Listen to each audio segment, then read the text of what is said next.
Greetings, humanity. I'm Jim. I use he, him pronouns. And for the next little bit, we have seized control of the Wandering Society. Just for a little while. We have decided that we're to do some one-shots on this channel they have. And so we are doing one of them. We're going to be doing a story game that I have thrown together. Called Hidden Qualities, and I'll get into more about that shortly. For the time being, I shall just welcome everyone to the Feast of the Superb Owl. We appreciate it. You're spending your time with us on this day, this most holy of days. But let us go around and say hi to the folks who are with me here.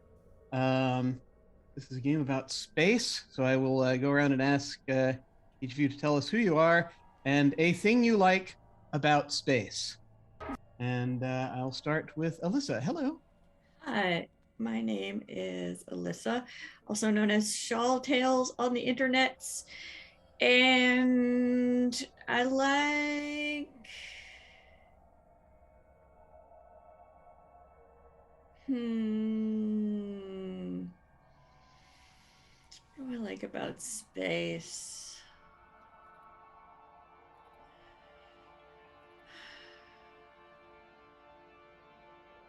There has been some pretty neat pictures that have come out lately from NASA about things that are very far away in space that we can now see much better, and I think that's very neat.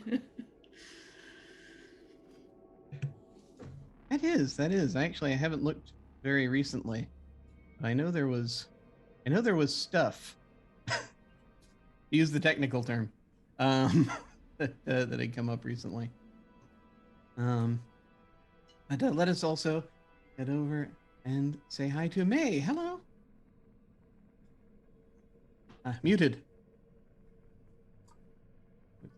Is that better now? It is. Okay.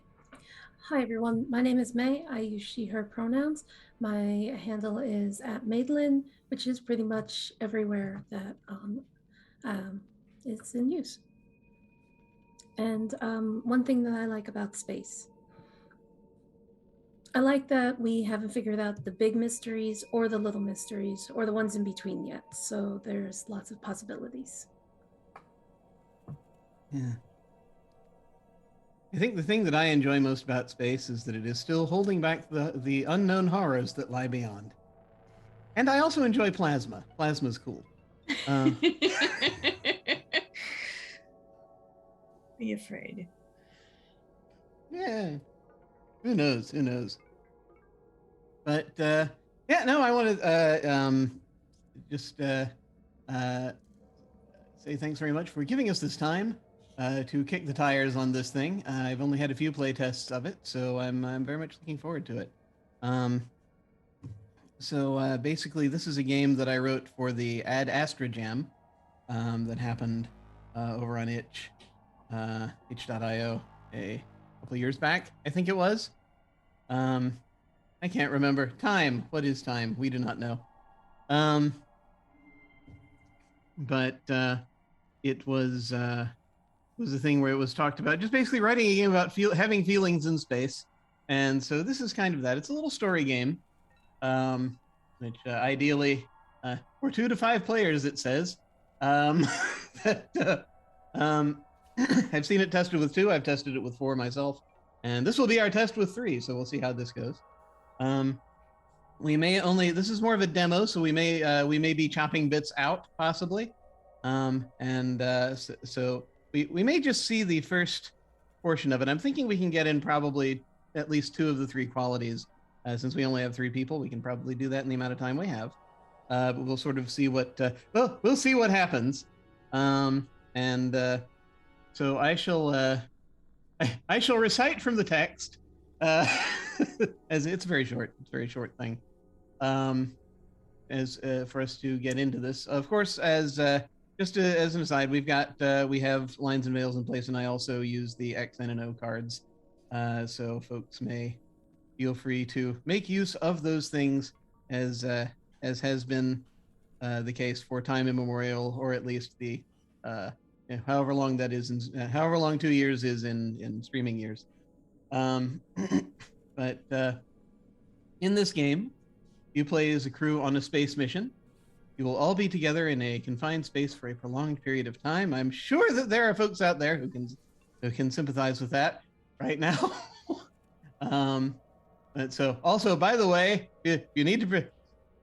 That may come up possibly in this. So yeah, I totally understand if folks need to back off from watching this, as that is the thing that can happen in space. But the questions come up for this game: what compromises will you have to be able to work together and get along? And how much will you allow yourself to be shaped by others' expectations of you? Will you be the same person at the end of the mission that you were when you started?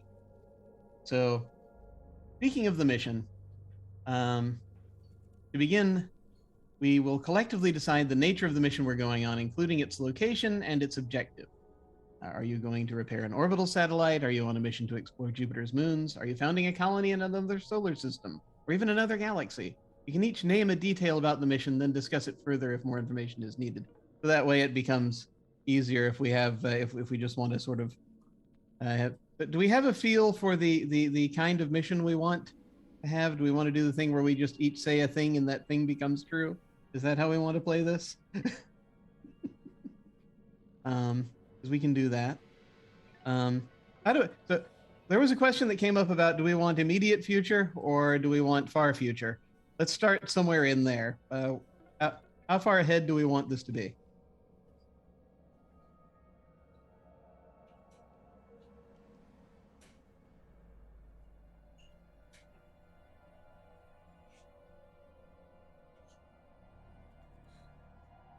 Sounds like we have to flip a coin. We easily can. I shall roll a 2-sided die. So we'll say 1 is more immediate, 2 is much further away. Okay. Okay, 1 is more immediate. So this is probably something I would imagine that involves, say, do we want to, assuming we're cool with, are we cool with going with Earth as being the default for this? Fine with me. Okay. So this means this is probably something either confined to our solar system or nearby places. Maybe. Do we want to be that close, or do we want to go a little further? I think I'm okay with staying in the solar system. I had a thought of perhaps um, being a navigator if anyone else didn't want to be one. And if I was, then we could be trying to like manage our way through um, one of the belts. Sounds good. Sounds good to me. And now is the time for me to open the internet and asteroid belt, solar system. There we go. I can see sort of which ones we're currently dealing with. Yeah, if there's more than one, I know there's at least one. The asteroid belt is a torus-shaped region in the solar system, located roughly between the orbits of the planets Jupiter and Mars. Okay. Cool. And there's a bunch of stuff in there, as I recall, to check out, because there are these large things. Some of them, I think, qualify as dwarf planets, I think. But you have the four largest asteroids, Ceres, Vesta, Pallas, and Hygeia. Also are things in there if we want to explore there, or we may just be trying to get through it. Either way, that sounds good. And I feel as though we can be good there. Do we want to name any additional detail, any particular details about this mission? So let's say we have that it's in the asteroid belt. What else do we know about this mission?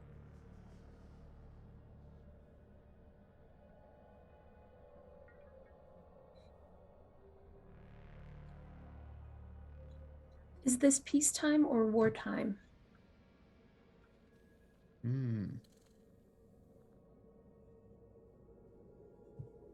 Melissa, do you have any thoughts about the relative peace and safety currently?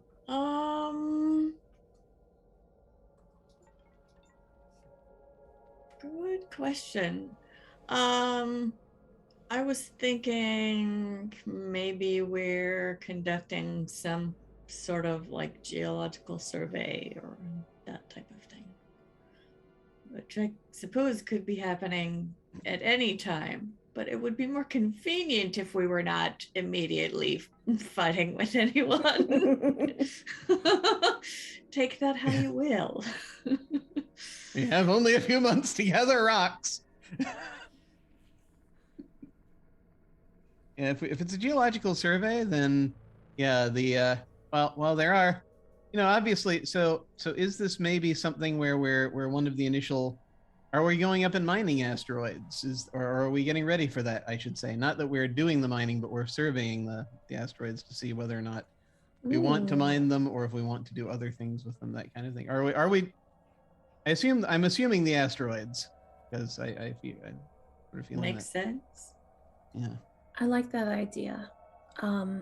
Not even just mining minerals, but even water and other valuable resources. There's lots of frozen water out there. Yes. This is true. Triple reverse osmosis space water. Now it's lemon.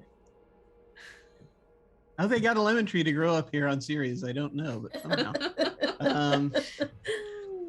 Yeah, no, that sounds good. Well, so yeah, we're up sort of investigating asteroids in the belt for water and for minerals, and sort of just to see potential uses for them. To see. Do we have like are we going back reporting? Well, let's actually segue into deciding on the type of ship that we're gonna have. So we can kind of discuss the ship and the vessel if we want, or we can each sort of name a detail. It sort of says here. I feel like it would be neat if this were a ship that is one of the earlier sort of medium range ships, where it's like it can actually get out into the belt to do these things.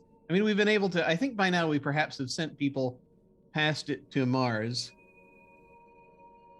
And so we might have, I don't know if we have a full colony down there yet or not, or if it's still just robots.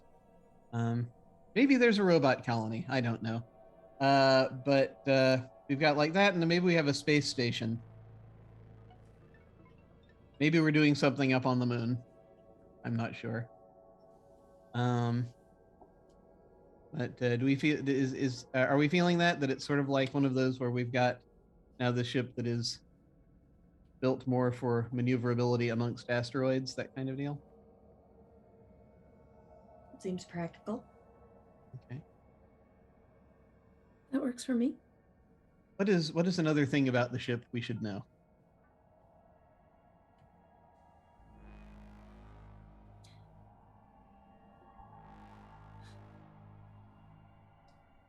If we're working for perhaps an interplanetary government, perhaps this is a previous ship that has been retrofitted by the terrors of the bureaucracy during the last regime. So this is a former warship that has been mostly stripped down to do what we need it to do. Just in case we come across space pirates or space madness or mad space pirates. That's entirely possible. What concerns me is that we were so with the amount of world. Okay, I'm going to shut up for a second before I suggest this because my brain is doing things. But before my brain does more things, Alyssa, did you have a thought about a detail to add to the ship? Not yet. It's still germinating. Okay. I will say that it seems as though the thing is, if you build a ship that fights in space, that means there is someone to fight in space. Which tells me that perhaps we have been at war with the people in the Mars colony.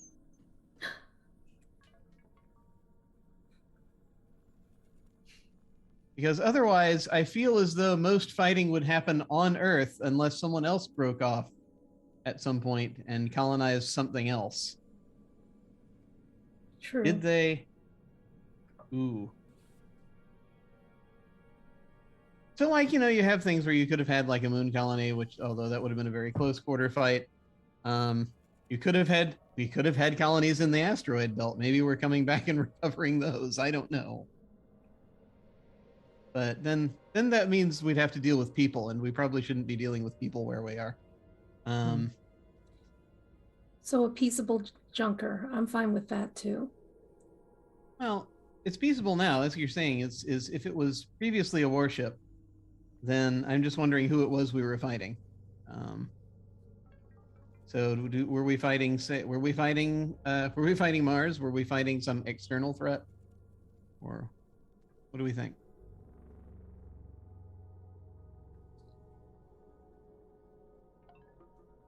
Is it more we don't know? Maybe we haven't advanced past Mars yet. We took our time terraforming it, doing it right or something. And now we have no idea what's on the other side of the belt.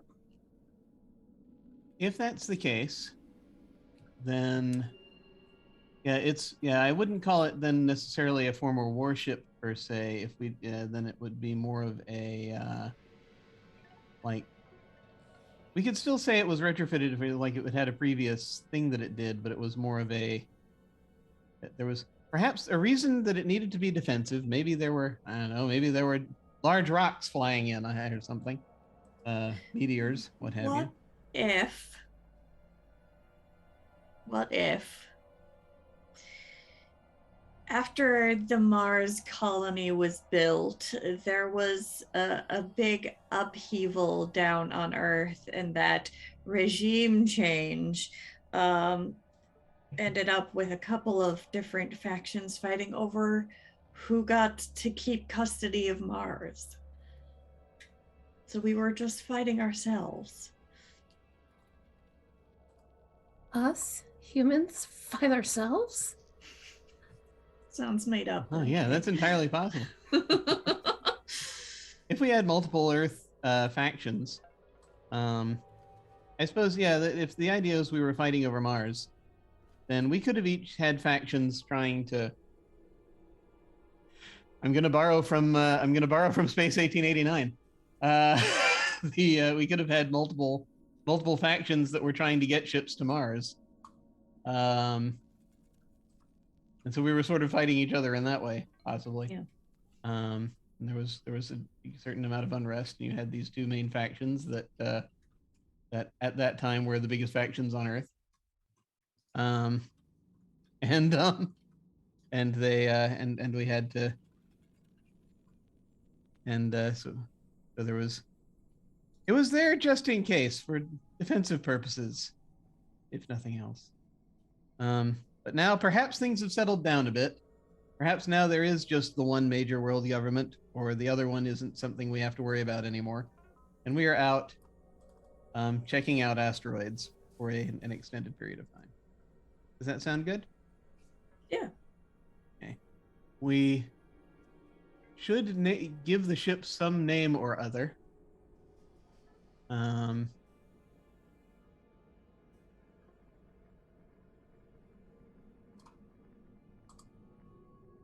And as we try to figure out what we wish to call said ship.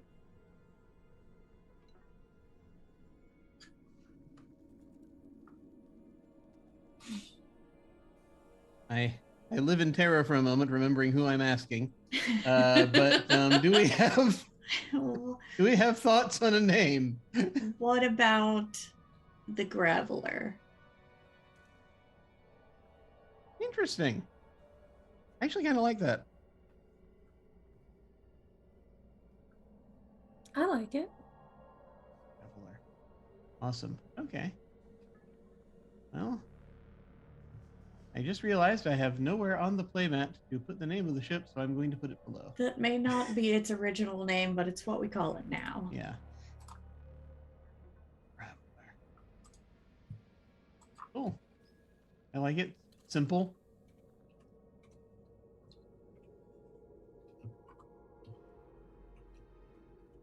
Excellent.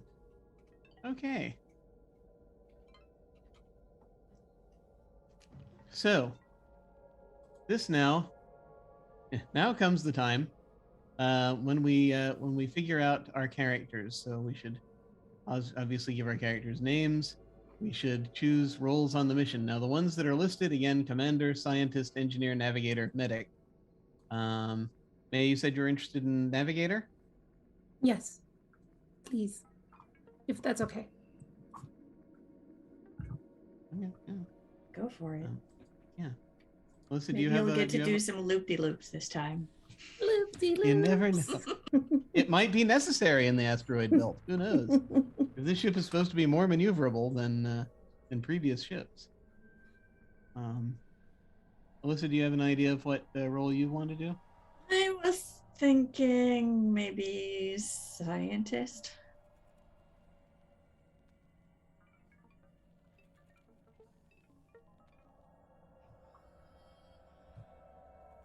Cool. So, I was the last time I played this, I played as an engineer. So I think what I'm gonna do is say that I'm the medic, and everything Okay. will be otherwise automated as far as command structure goes. Probably. Sure. Maybe. Perhaps we have. And it's like we all have enough qualifications to be able to fix things on the ship if something breaks, that kind of deal. Yeah. Okay.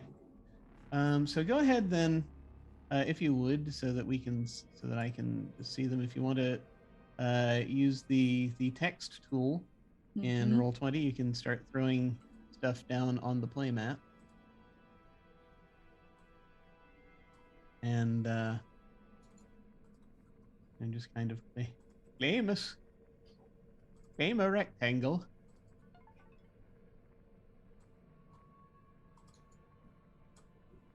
And you can put your info in there.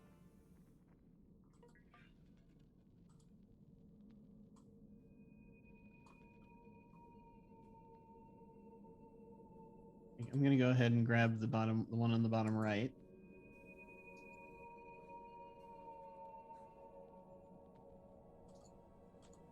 I'm just going to put the role that I picked in there. And I'm going to go ahead and Now is the time that I deeply examine names and figure out who I am.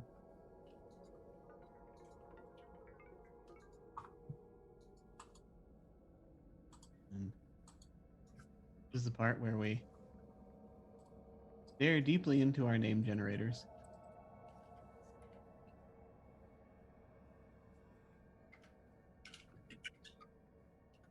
Try to divine the immediate future.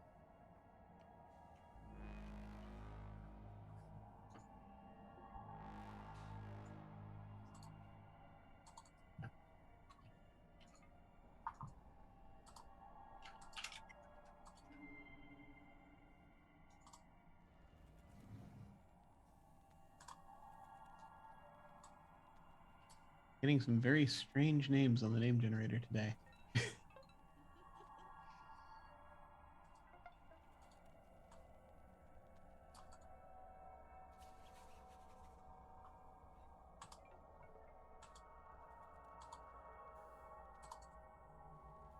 Well, my name is Vantha, and I like to shoot things.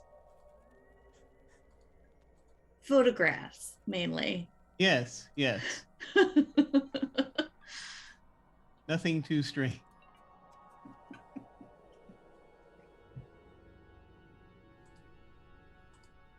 Okay.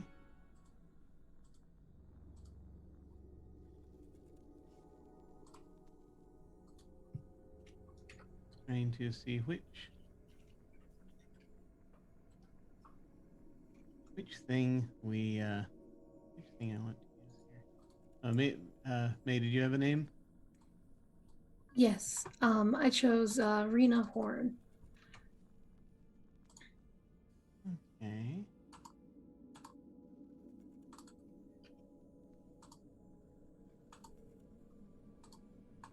Now,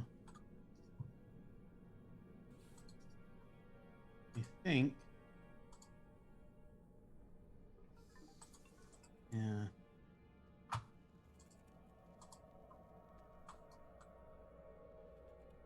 Yeah, yeah.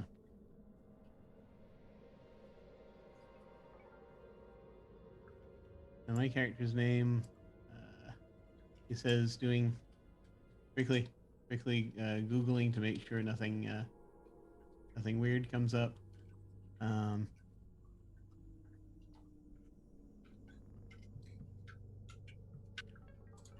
Yeah, my character's name will be my character's gonna Nick Vargas. Wait, the Nick Vargas that ate his No. body weight 10 times over in cotton candy? No, the other one. Oh, okay. Yeah, I Googled it. I was very careful. And he did not put, and the only person I see with that name has not put that on his LinkedIn. Why are you holding out on us?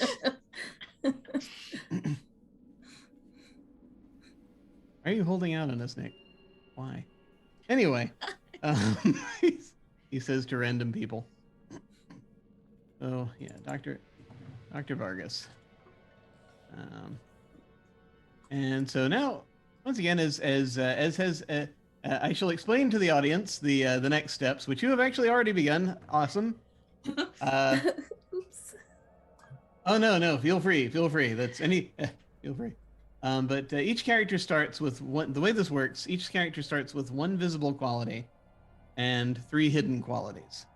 By the end of the game, if you play the full game, each character will have 4 visible qualities and no hidden qualities. It's up to you whether the qualities you make visible will be your hidden qualities, or if you'll abandon those parts of yourself and take on new traits as you try to get in sync with the rest of the crew. So qualities can be pretty much anything that helps define your identity. They can be personality traits like funny, greedy, or calculating. They can be activity-based things like gymnast, video gamer, or a lover of learning. They can be defining moments from your past, like played in a rock band, recently divorced, or attended private school, that kind of thing. Basically, just a thing about your character. So you name your one starting visible quality. This is something about you that everyone already knows going into the mission. And then you get to name 3 hidden qualities, sides of yourself you don't show to everyone. you have a minor hidden quality, a major hidden quality, and a most hidden quality. Your minor hidden quality is something you don't necessarily advertise about yourself, but which someone could discover about you without too much trouble. Your major hidden quality is something only people who are close to you would know about. Your most hidden quality is something about yourself you almost never talk about and keep secret from the rest of the world. Note that just because these qualities are hidden to other characters, that doesn't mean you should hide them from your fellow players. Quite the opposite, in fact. The other players will need to know what your hidden qualities are so they can help you test those qualities when the time comes. And so that's basically what a lot of these scenes are going to be. We're going to be poking at each other's hidden qualities. Is kind of how this works. So we're going to let me go ahead and set this up.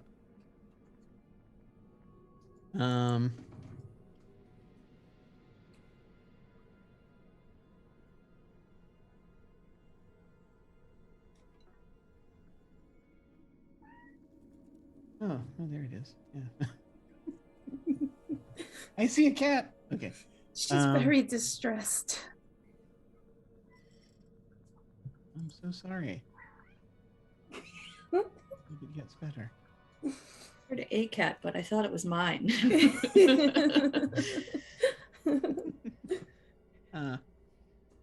be all right. Sooner or later. So, yeah, feel free to. And so the idea being, you can just put your different hidden qualities on the on your little chart there, okay. and then we'll talk about them. Okay.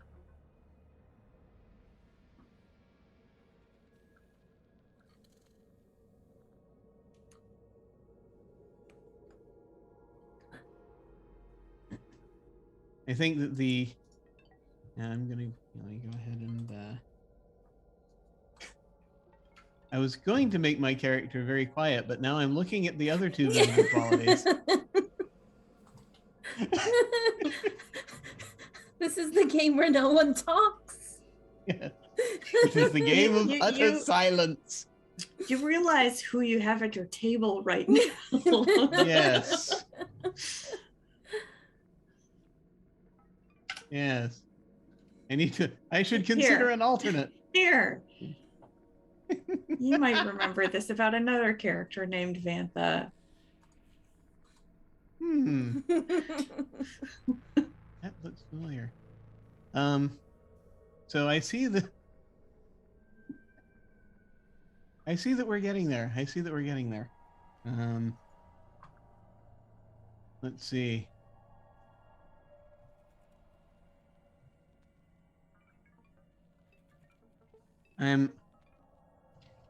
I thought of a most hidden quality first before I thought of anything else. So I'm going to put this down, just the most cheerful possible hidden quality ever. Golly gee. Aren't we all? Yeah, yes.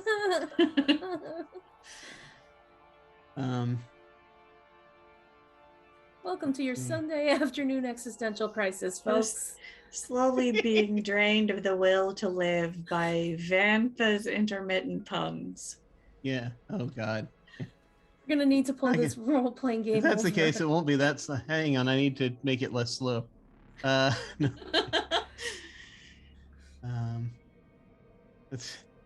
I've just written down, by the way, to break the fourth wall. I've just written down under my most hidden quality, slowly dying. It is a thing. Let's see. I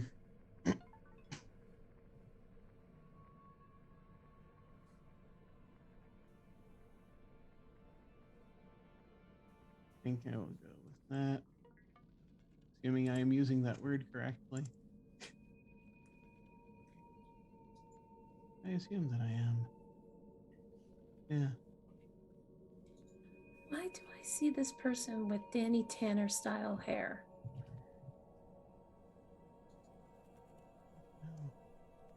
I don't even know who that is. Danny Tanner from Full House.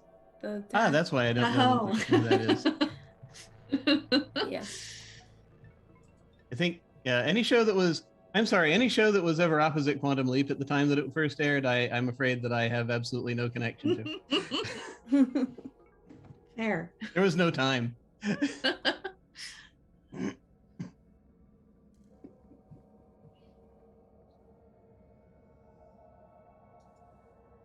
I can be calm about it now, and I am no longer vengeful, for the most part. Anyway, let's see. So yeah, I know. So since we've got a little bit, and we can sort of work this through as we go, some of it. We could go around a little bit and say what the visible qualities we have about our characters. This basically, we can basically take our turns describing our characters to each other. So we can talk about what we know about our characters right now, a little bit, and just sort of what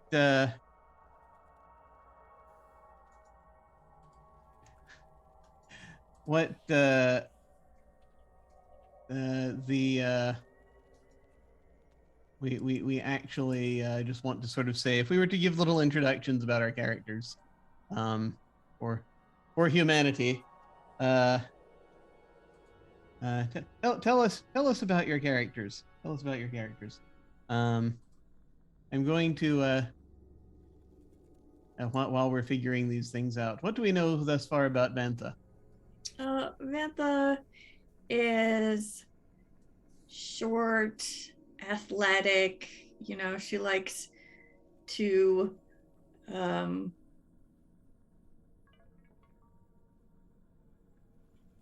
be outdoors when she can, like go rock climbing, take pictures of interesting things she finds. Right now it's probably a bit more of like ranged photography or collecting samples when possible.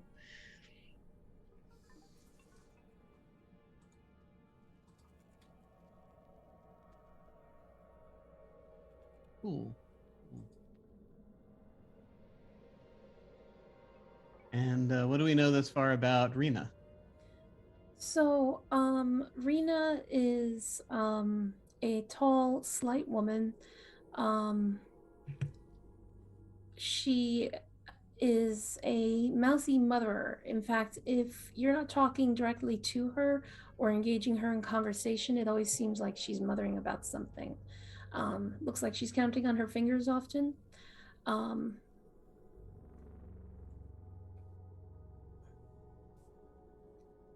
But anytime she's required at the helm to be navigator, she does fly true. So everyone figures she's just doing a lot of calculations often. Okay. All right. And what we know thus far about Dr. Nick Vargas is that he is somewhat of an acerbic personality, whereby he will be very much on the surface will be it will seem not quite misanthropic, but basically just very seemingly unapproachable a lot of times, because usually he will just sort of spew vitriol more often than not.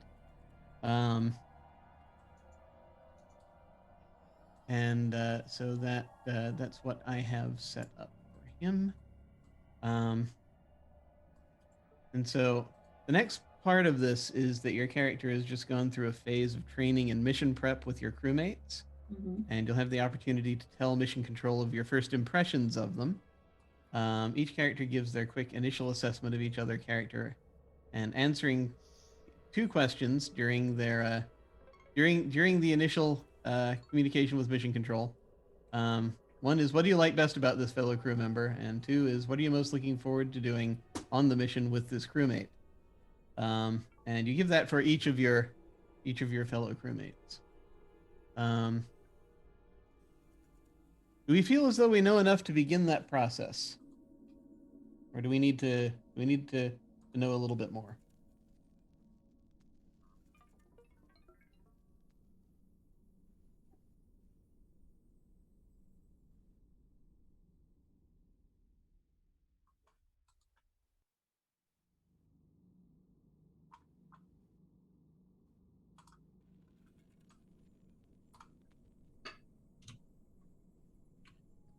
Hmm.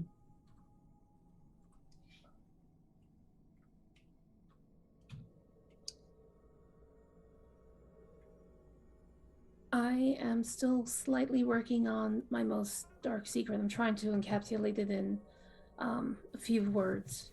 Brevity Okay. is very usually not my thing. Oh, sure. No, no, I understand. Um, um, let's see.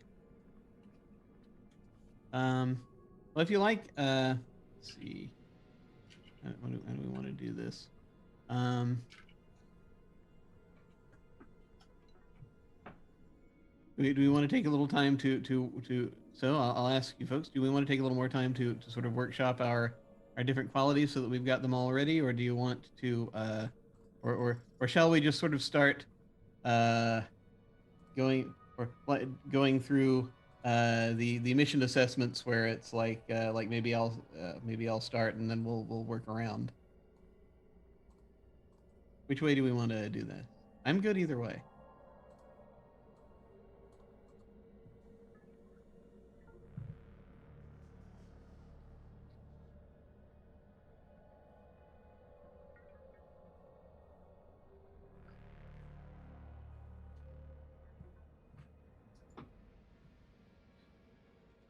I'll tell you what. Yeah. Do you want help figuring out any of the stuff you need to sort out?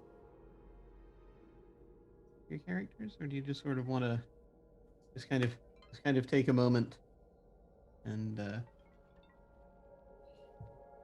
and focus internally? Um,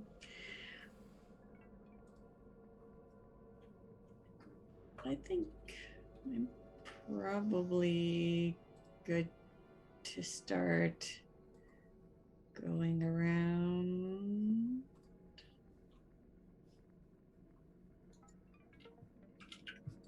Okay. May, how are you feeling? I think I'm ready. Okay. All right. Do you want me to start just by way of example, or or would one of you like to start?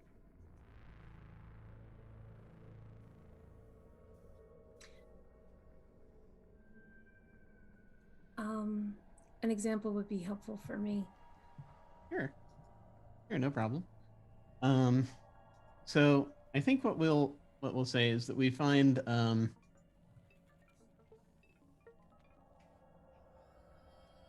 I think this is probably this is shortly after training, so this is just initial first impressions.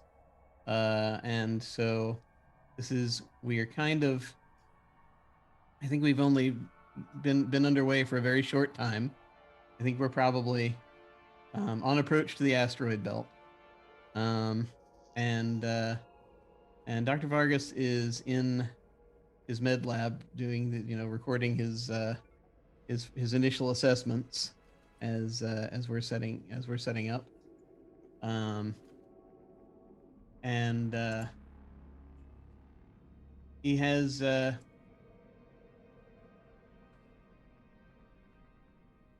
he's I want to say I think he is like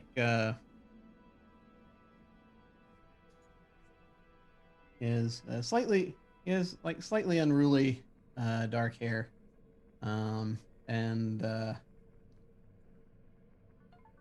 is like the is like a very slight, is like a slight 5 o'clock shadow, um, and generally will be found wearing some form of lab coat.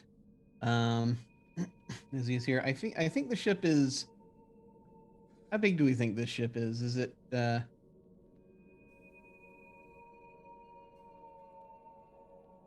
we bringing back big samples or little samples?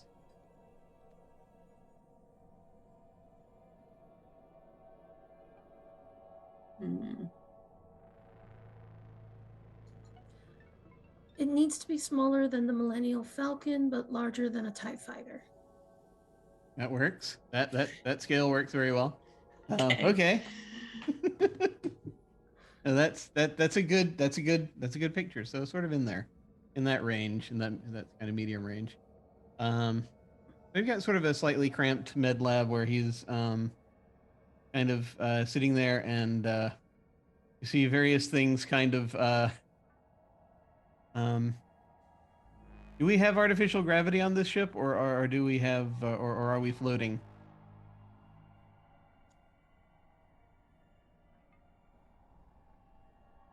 It's an awful lot of energy to run the subgravity pump.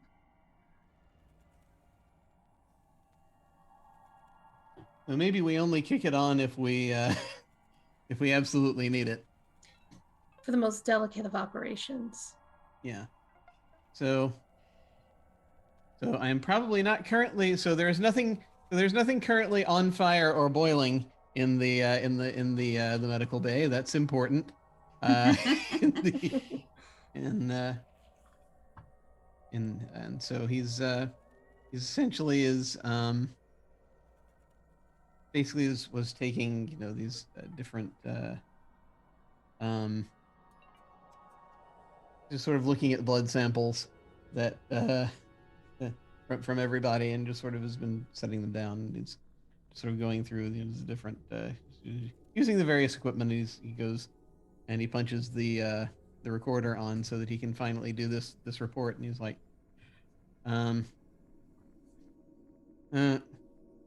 okay, folks, yeah, we've got if you want me to do assessments for the, I hate these things. You know that I hate these things, but I'm going to do them anyway because you're requiring them, and it's I don't understand why, but whatever. So I haven't gotten a word out of Dr. Wright yet.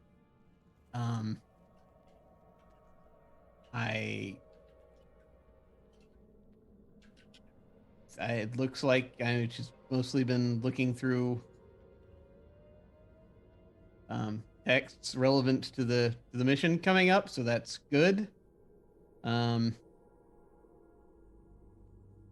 I suppose, provided she was familiar with them in the first place. I have no idea. Seems like it.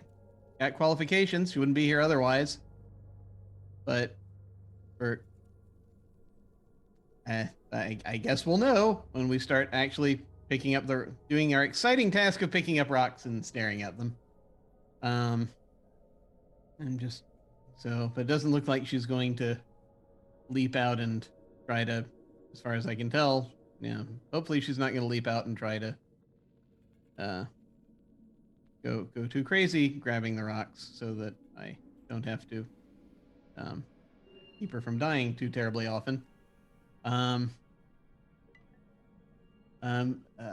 navigator, Horn, I'm not quite sure who, you know, Horn is in contact with right now, but she's in contact with something. I don't know what. Maybe a higher self. I can't be sure. Let's hope it's that. Because she seems to, you know, there's a lot of I don't know if it's verbal or nonverbal, but it's very, I can't remember what the technical term is for that right now, but it's just a lot of possibly, I don't know if it's repetitive communication or what, but I'll just try to keep an eye on her, make sure she doesn't blow anything up. I'm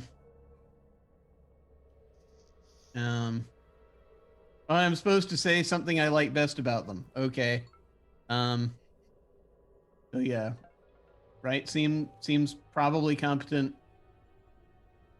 Horn seems to value trying to focus.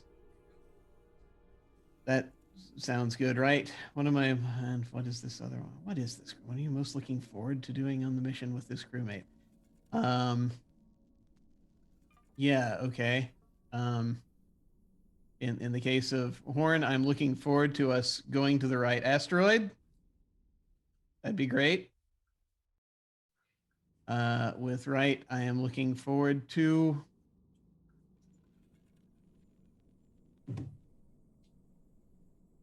I don't know, learning awesome stuff about rocks. I'm sure there must be something terribly awesome about them. Just waiting, just bubbling beneath the surface. That I'm sure. No, okay, no, it'll be fine. I look forward to seeing her dazzle us with her competence so that we can get the hell back on somewhere with gravity. Is that good? That sounds good to me. I'm done. And he clicks off the he clicks off the device. Okay, who would like to go next? Did I stall enough? Was that helpful? No. Anyway.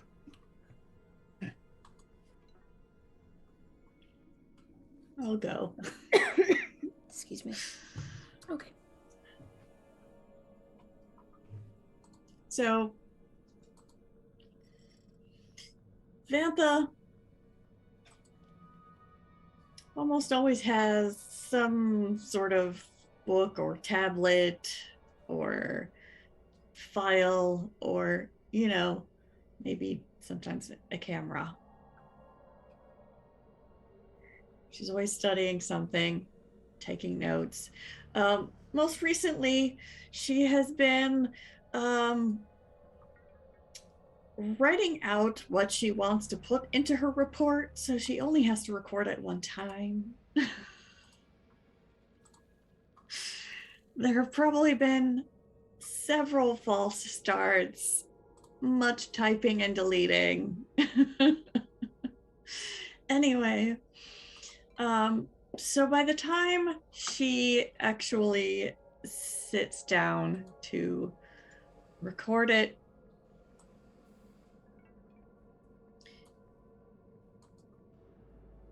she knows exactly what she wants to say and how she wants to say it.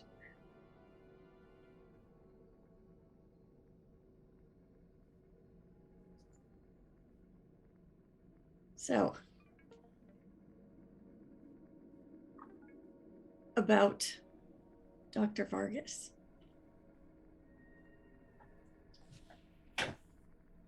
She likes, I can do this in first person. I appreciate that Dr. Vargas doesn't mince words. He tells you exactly what he's thinking, and you know exactly where you stand and what needs to be done.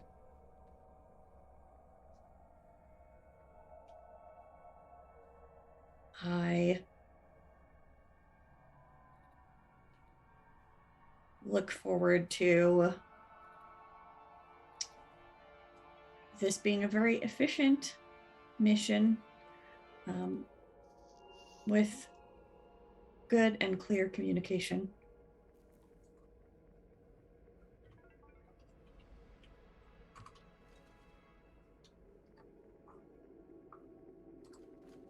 So that we can fulfill our mission brief as efficiently as possible.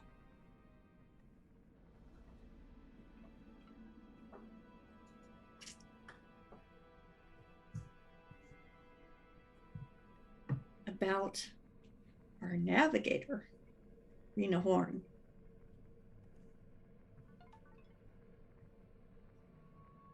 I like that she seems to know her way around the cockpit. And she seems to know a lot about the ship.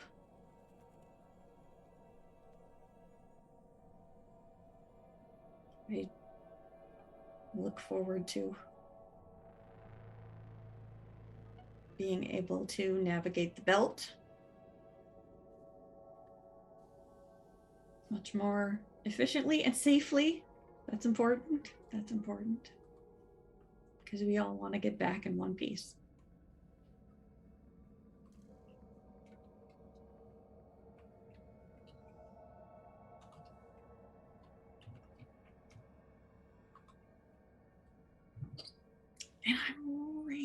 looking forward to finding something really neat while we're out there.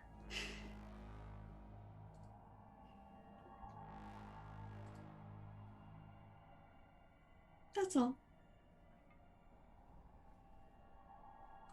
Awesome. And what do we see? What do we see Rena doing? So, Rena has in her left hand what kind of looks like a bent teardrop, kind of similar to some of the current day laser pointers. And when she presses a button, a scattering of hard light keys come up.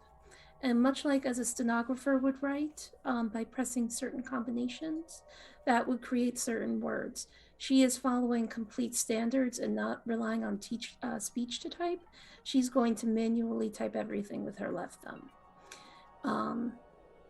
So hers is going to be a little more terse, but she's doing it the way 100% to the protocol. So, starting first with Dr. Nick Vargas.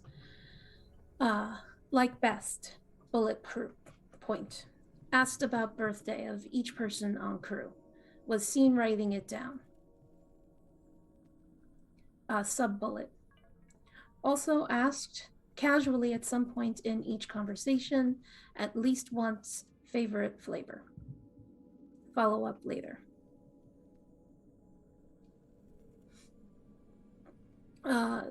Looking forward to combining services to complete mission to fruition. Subnote, hopefully receiving chocolate cake on birthday.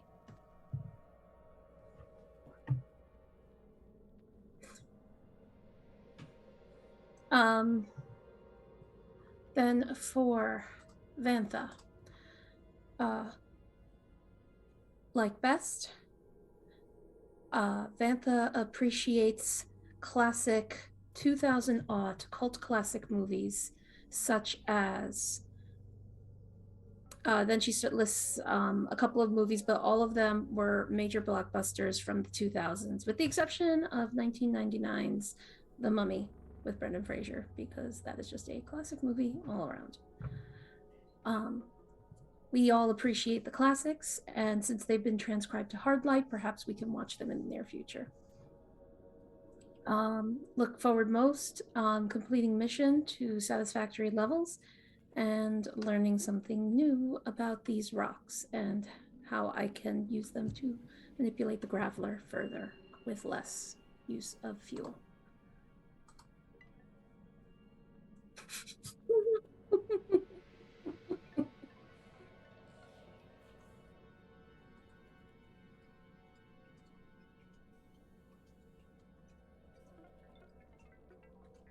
Okay. All right. Are we good? Are we good? With her right hand, it seemed like she was counting something.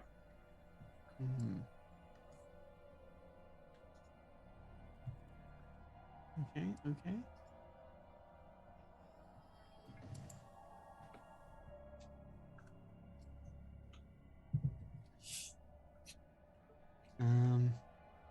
Let's see here.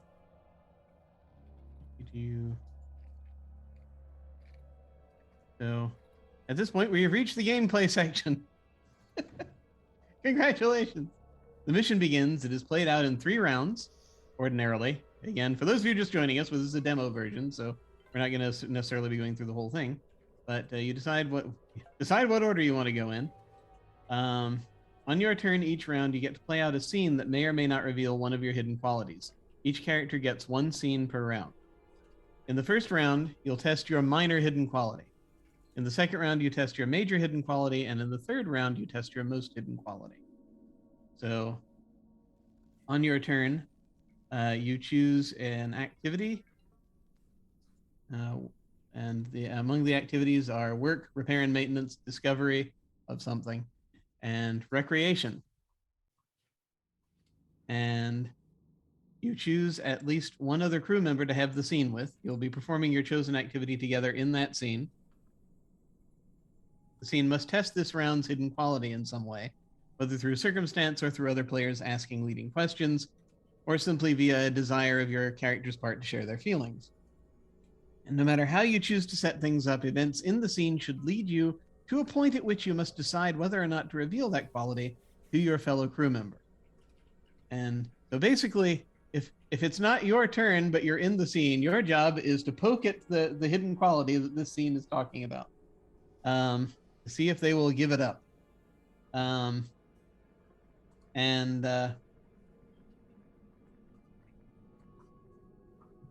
You must make a choice during the scene to do one of these things.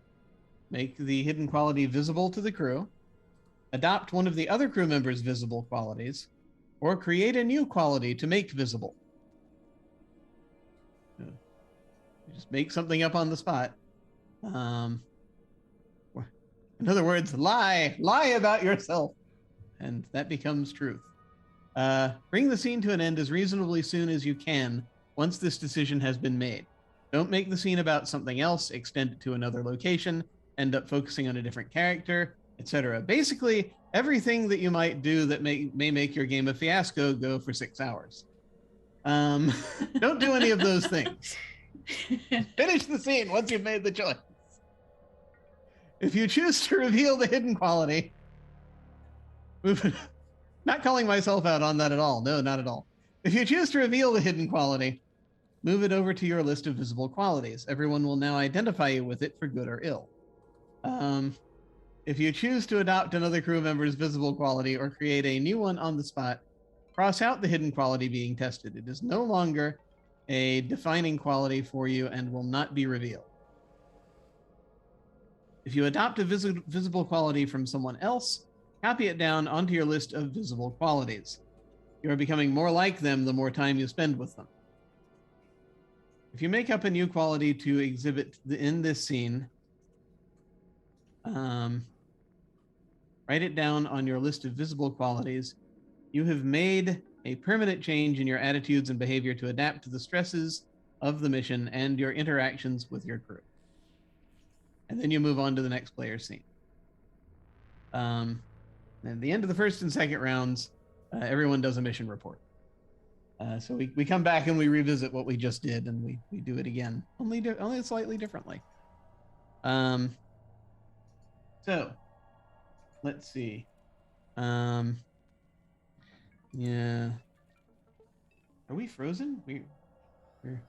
Our visages appear frozen, as far as I can tell. But the words are still going. You can still hear us, presumably. So hopefully all is well. Perhaps something magical will occur, and we shall re-enter the lands of motion again. We shall see. In the meantime, let's see. Good. Can still hear us? Okay. Cool. Thank you. I appreciate that. Yeah, so let's see. And so, hi, yes, we're back. Good, excellent. Good. Hi. Yes, indeed. All hail to the void. So that again is basically what it is. So I guess that is the question. What order do we want to go in for this, for our scenes?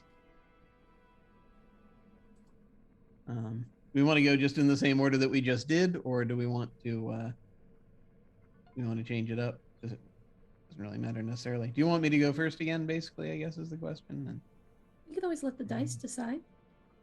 We could let dice decide. I told Anino there'd be no die rolling. Oh, I'm sorry. No, we can decide paper, randomly. Scissors. Do we want to decide randomly? I'm down with that. Okay, random it is. All right. So let's see. I'll tell you what. I'll be number 1. Alyssa will be number 2, and May will be number 3. Is that okay? Great. Yep, the same order.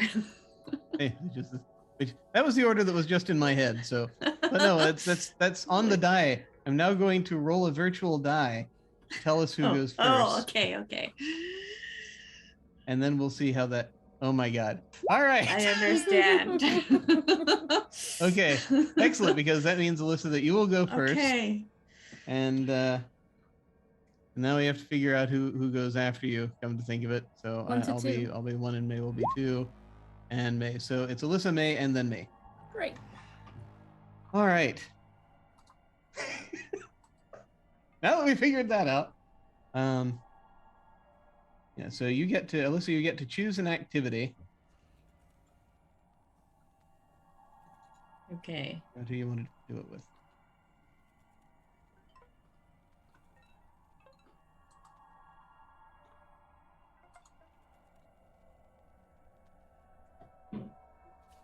Let's say recreation. What?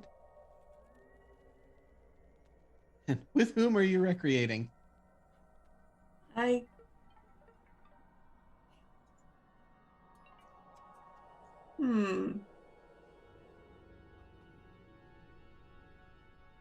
Perhaps Rena. Okay. She seems like I will have to do the least work to socialize with. That's fair. Ostensibly. I can just sit in the room and read a book or play something on the hard light while she talks to herself or has a running commentary or whatever it is that she does. Excellent. Okay, so recreation with Rena, and so that means, of course, that this is to test your minor quality. And would you reveal to us what your minor quality is? It is snarky. Okay, so that's what this scene is going to be designed to try to unearth. Basically, so as you go through the scene, keep in mind that you're trying to unearth Vantha's snarky quality. And at some point during the scene, Alyssa, you're going to need to make a choice about whether you want to reveal it or whether you want to just act like someone else, or whether you want to just lie. Outright in lie. which I basically play myself, and May tries to get me to do that thing that I do. Where I finally spit out the one-liner that I've been sitting on for 5 minutes. There it is. So yeah, you can feel free to. So again, it's your scene, so you can set it up however you like and just sort of say what's happening and get going. Well, let's say we're watching The Mummy. Classic.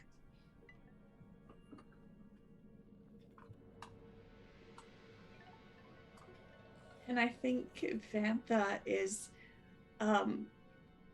sitting there and maybe like chewing her nails a little bit. You can tell she has thoughts about the things that this woman on the screen is doing, you know, like reading out loud from the Book of the Dead.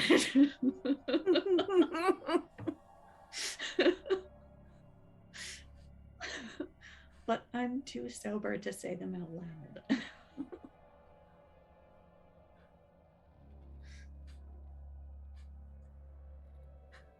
So just to make sure that I'm clear here, she says as her right hand keeps counting something in sign language. They're on the middle of an entirely dead city, right? Pretty much.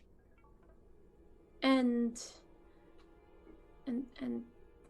then they got the book from the Sticky Mummy. Yep. And she read it. She sure did.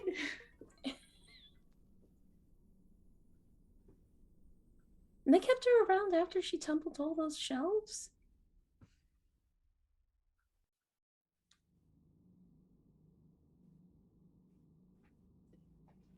I mean, who else was gonna translate the ancient language? Oh, good. Now they're running into the building. Surely that will afford them safety.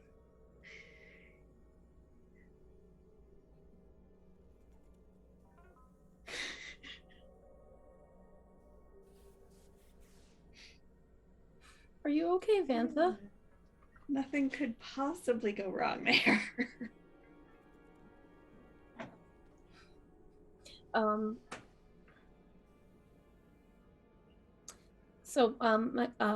Rena gets up and refills her cup of steaming hot liquid, whatever it may be. I'm going to call it future tea. It's fantastic. The only thing is that you can't have like actual teacups in space. It's really more like a sippy cup that like you like put into the container and then it just fills it up. You never even see it fill up, but you know that it's hot, even though it's in like a drink koozie. And she goes back and sits down. And after a little while, they get to the part where there's an unnecessary costume change. And that's when Rena just starts laughing. Oh, yeah, that part. I know you're not an anthropologist of human nature, but you look like you have something to say about all of this.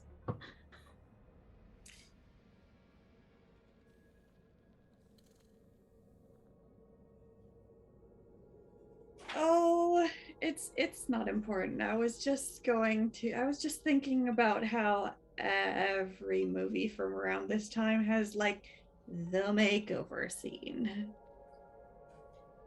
Oh, you're right. They even took her glasses off. Look at that. Because she looks so much different now that you can see her cheekbones. And she turns to look at and she turns to look at Vantha and says, "Oh my gosh, who's the person sitting next to me? I could have sworn there was someone else there a few minutes ago," she says. And she starts laughing pretty hard. You've got a sharp wit. People complain about how, Clark Kent would never be able to disguise his actual identity, but I've had it happen. I've walked into work with contacts instead of glasses and my hair parted on the opposite side, and my coworkers did not recognize me. I feel like there could be a paper in that, something about object permanence. Yeah. You'd think, especially in my line of work, people would be a little more observant. And in your line of work, how often are you hurtling from meteorite to meteorite, scooping up samples? Only all the time now. Really? Is that going to be the next wave of the future? Well, it was either this or the bottom of the ocean, and I've seen some of the things that live down there. I'll take my chances in the void. Did you see them in those god-awful early 2000 flicks like The Day After Tomorrow and 2012? And what was that one that remade that tanker where everyone got sliced off at the waist except for the main character, but she was too short, but so everyone else got sliced. She watched them all die horribly. Mm-hmm. Yeah. That was dumb. Oh, the laser maze scene in Resident Evil, yes, will haunt me forever.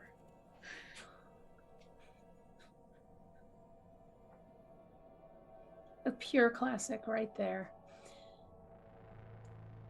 Wait, was that the first Resident Evil or the second, or did they both have that? I only think I watched the first, but it's been a while. I think it's fun that we can study ancient literature like that from back in the CEs and all. I mean, just It's a relief that all this knowledge has been preserved.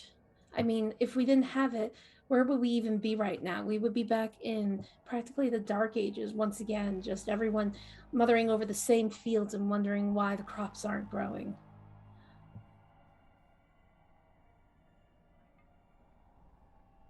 Well, at least now we don't have people blaming the color purple on the reason why the rulers are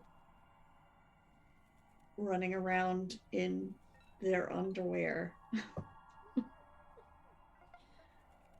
I take it back. We do.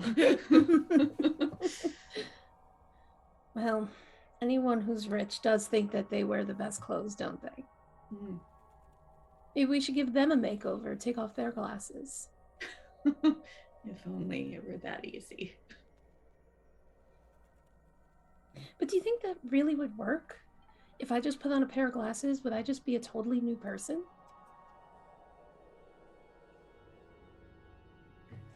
I think you'd be the same person, but it shifts other people's perception of you. Like, if I had curly blonde hair, people wouldn't take me as seriously. Still, it's bizarre.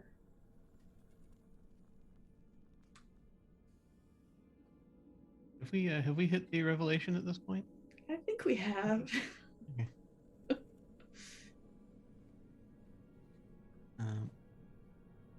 Yeah. So if we're good, then I think we need to go ahead and bring the scene to a Yeah. bring the scene to a close.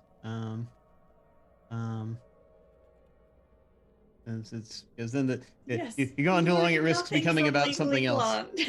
Yeah. All right. So you made the hidden quality visible, is that right? Yes. Is that what you did? Okay. Yeah. You can go ahead and move that over to your visible qualities.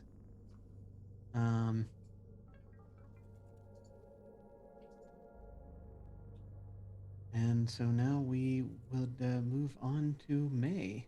You get to now do the same thing. You pick an activity and pick who you're say who you're doing it with, and you set the scene up and you figure it out.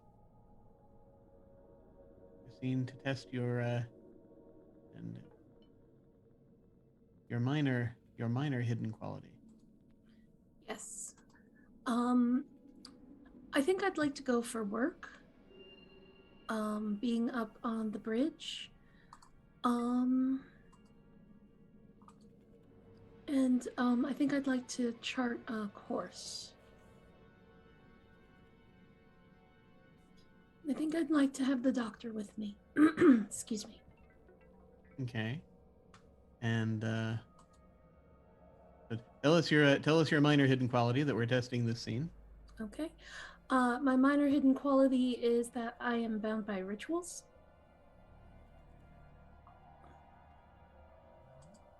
And if the doc is just entering as he's coming into the bridge, he would notice that she is pressing a series of buttons, but while holding down another button, probably to negate whatever it is that she's doing.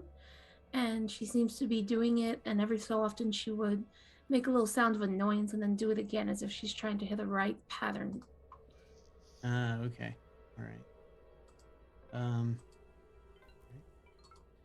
So I just need to figure out why I'm coming in the first place. Let's see. Oh yeah. Well, actually, no. I think I figured it out. All right.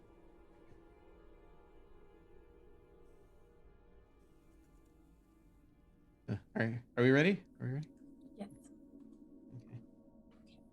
So, sort of will come in. Oren, we got the latest rad scan results in yet? Not yet. No. Should be within the next 2.5 hours or so. They had to shut down one of the cores. Why was that? Just maintenance and cooling. Gets hot in the thruster room. They're operating all right, yeah. Just fine. Peak performance. Okay, all right, It's good. all Leslie. maintenance. I don't have to deal with those things throwing off too much stuff. I just want to make sure we're a little bit. I just want to make sure because we're kind of behind, and I want to make sure that we're not gonna die of radiation poisoning because that would probably keep us from finishing the mission. I would guess. Would 2 hours be too big of a problem, or do you need me to subroute it through other functions? I mean, 2 hours is okay as long as it's not longer than 2 hours. Is just what I'm saying. Yeah, it can definitely be done in that time. I'll have it directly emailed to you. And she lifts the key that she was holding, but only after she does one last flourish and then nods in satisfaction and types a few things into the hard light display. There you go. I sent it so that way it'll be sent directly to your inbox. Yeah. The moment it's done. So, you want to see what we're about to do here? Sure, why not? It's a real I got a couple of hours to kill, apparently. Yes, you do. What we're going to be doing is we're going to be using Newton's ideas in action. It's a great way of conserving as much energy as possible, so that way we don't have to overwork our engines. We have plenty of fuel to do whatever we need to do in case the worst things arrive. And she punches those buttons in a sequence and nods in satisfaction as the whole ship starts moving and slingshots itself around an extremely large asteroid, but they don't feel a thing. Yeah. I do remember to do that same way every time. I've noticed you've been you've used that same sort of setup for sequences. Yeah, it's the least amount of keystrokes with the maximum amount of output, but you got to do it at the right amount of time or else things won't work out right.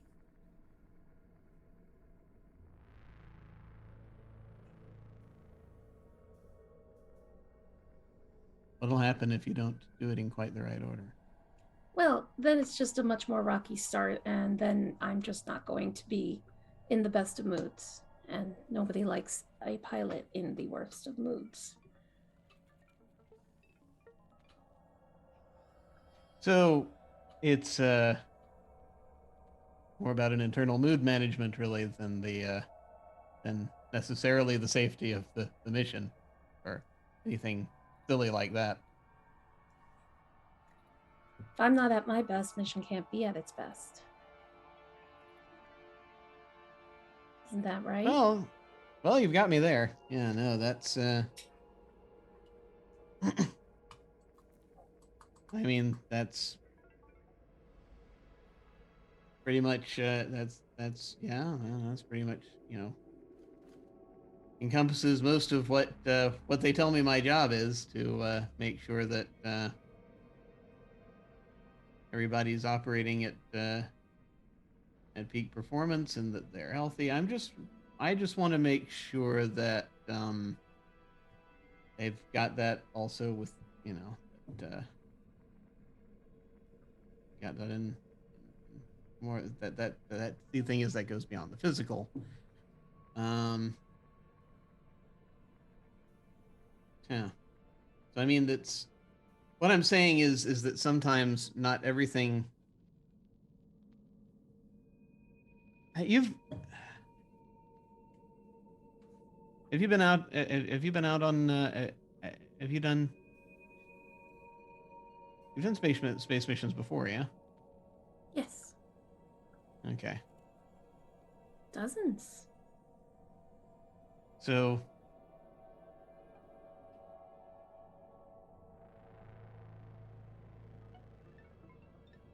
I just. Okay.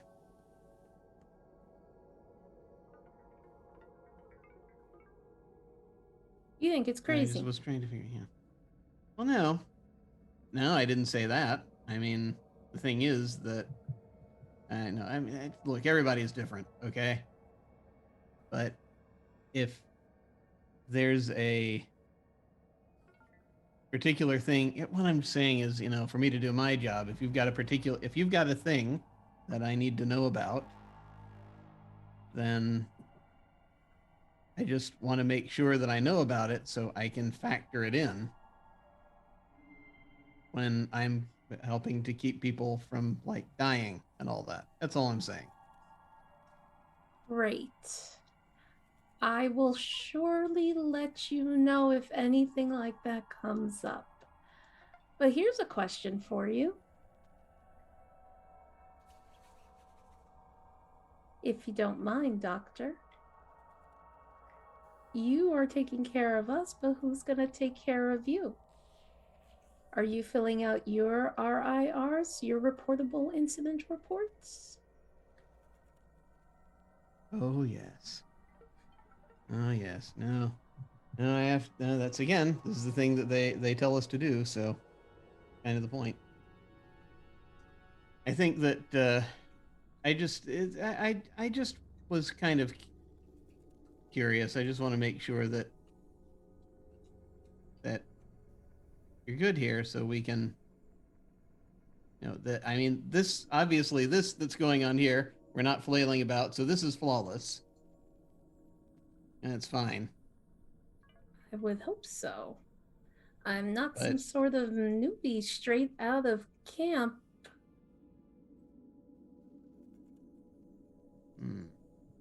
No, clearly not. Absolutely not. And your record definitely speaks to that. But yeah. I'm just saying if there's anything that comes that is going to come up while we're up here that you think is going if because because you've been on other missions here. That's what I'm saying is that crap can go wrong. Right? Right. And any number of things can go wrong that you haven't planned for. Right. And so I'm saying if you need help sorting out processes for dealing with that, that falls under my job description. That's all I'm saying. So I can help you with that if you want. Rena looks a little distressed by that for a moment, and she kind of shakes herself off a little bit. And she says, well, pilots, much like some people who play stickball or ball stick, can't remember what it's called. The one that you hit the ball with the stick. Yeah, one's much more painful than the other. I would think so. But not the one where it's on the ground, the one where it's around the midsection level, from chest to knees. Yeah. Yes. They're very superstitious too. What I'm doing, it's just superstition. It just helps me keep my mind clear for my job.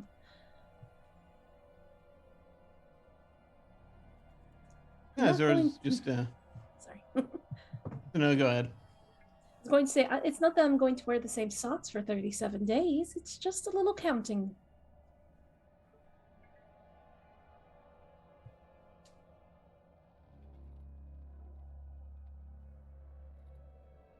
That's fine.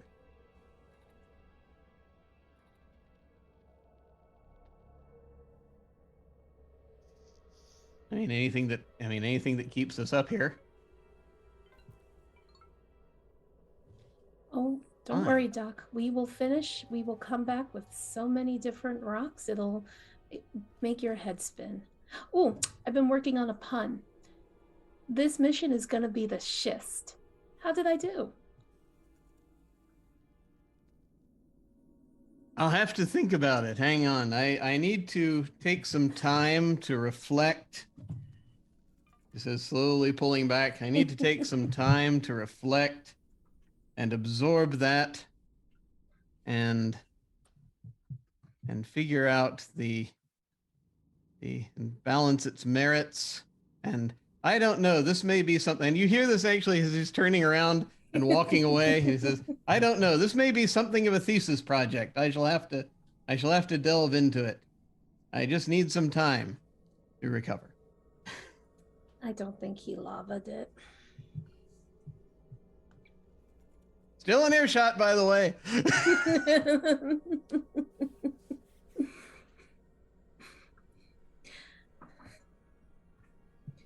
Oh, yeah. I think we're sorry. Go ahead. I thought that was pretty awesome.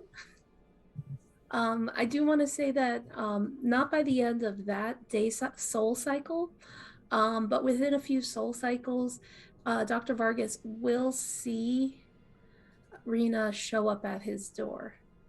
He Okay. hasn't made her change, but he has made her question why she uses so many rituals. So I guess since that scene fell into a sort of a gray area, I just sort of asked, do you feel as though you have revealed that you are bound by rituals, or because you talked about superstition, or do you think that you made something up to cover that you were bound by rituals? Which of those two do you think it was? I think it's one of those two. Unless you were adopting something else, which you also could have, I suppose. What do you think you did in that? Which of the three things of the choice that you make during the scene? Make the hidden quality visible, adopt one of the other crew members' qualities, create a new quality. Which of those three did you think you just did? I think I made it visible. I think that's the thing that I did most. I don't know. Right, cool. Is that a disagreement? It's largely, it's up to you. No, self-perception. I'm gonna go with that. Okay, awesome. So yeah, you get to move that over to your visible qualities. Cool. And so it is now known that you are bound by rituals. Yes. And so let's see. Then it would go to my turn. We are coming up at a point we're about an hour, a little over an hour and a half in. Do you want to try to squeeze this last scene in before we do break, or do we want to go ahead and go to break? I'd like to make the scene fit, if that's okay. I'm good for one more. All right. Let us grab the scene and shove it into this window. All right. So for my scene, let's see, work, repair, and maintenance, discovery, or recreation. I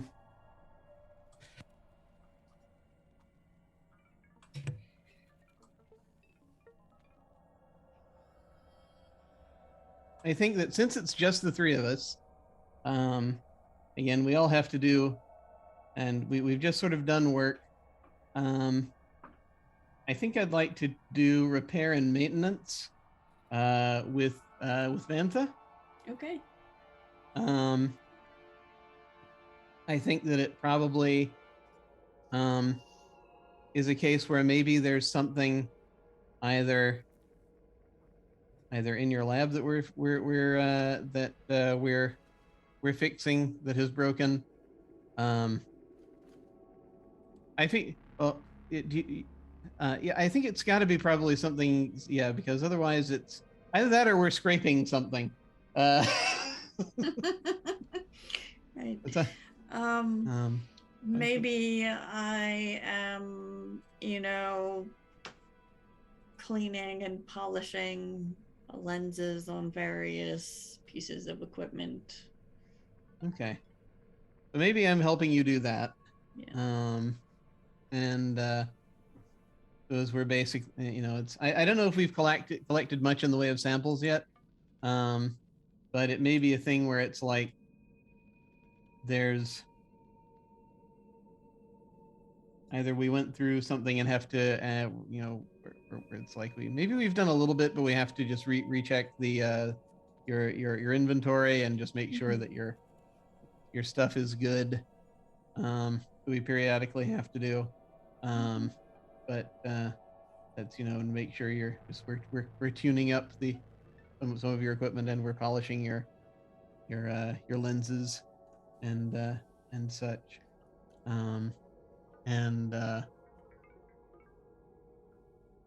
So yeah, I'm probably trying to sitting here, and it's clearly sort of the process, I think, is clearly to an extent pissing me off, but I'm trying to get it right. I'm just like trying to be fastidious with it. Okay. And so I think that's what it is. And I'm just sort of like slowly cleaning. Just like, how many of these damn things do you have? Is that a rhetorical question, or do you want the actual number? Because there are several. Oh yeah, I'm sorry, I forgot to say. Before we dive too far in, what we were doing is I've made everyone else say it, but I didn't. Is that you're trying to get at my hidden quality of wants to take care of everyone. That's my minor hidden quality. Okay. Secretly, he wants to take care of everyone. Yeah. Okay. Sorry. I feel like, it's just like I grabbed a stack of them, and I just want to make sure that it's like, I don't know. I mean, can you hazard a guess at how many you have? Do you actually, if you know the number, I'm sure. 27. I was hoping that was going to make me feel better. Well. Slowly polishing.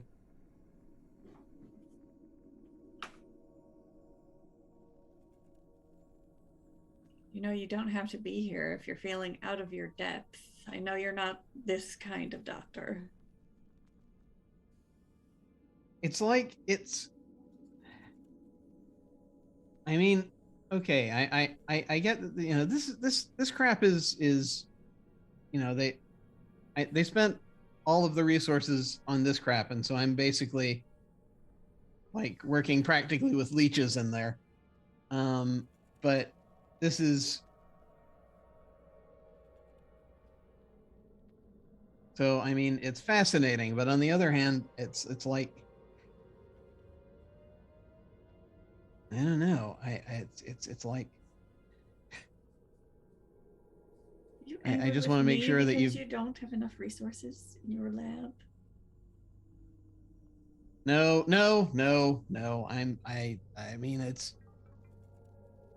I mean, it's got to get done, right? I mean, while there are, and there's a lot of downtime while there's course corrections and stuff, I figured I'd come in and help.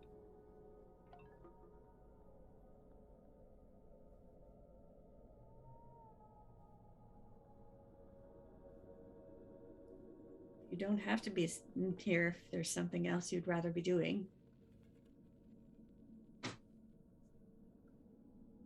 And he just sort of shrugs, and he looks through another of the lenses as he sort of is like, God, how many? Oh, one less than the last time you asked me how many there were.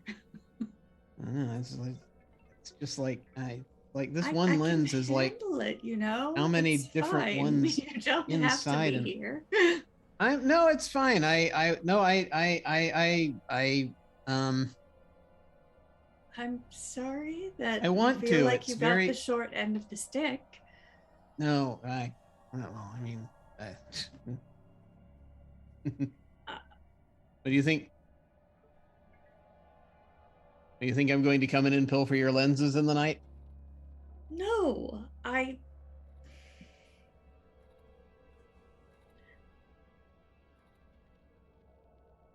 don't want you to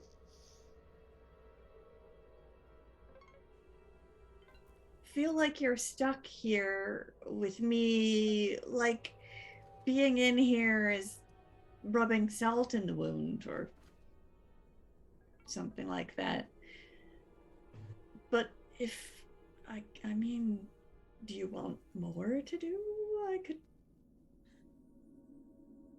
I was gonna offer to break a bone, but under the circumstances, I don't think that would be a good idea.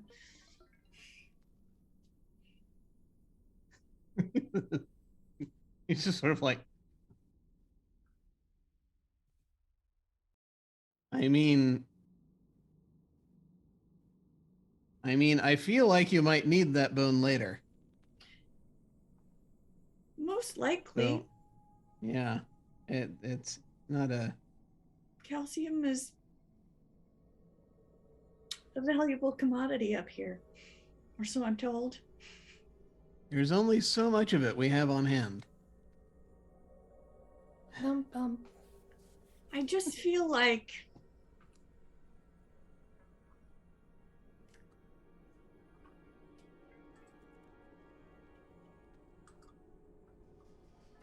maybe we got off on the wrong foot just because of circumstances that are out of either one of our control. And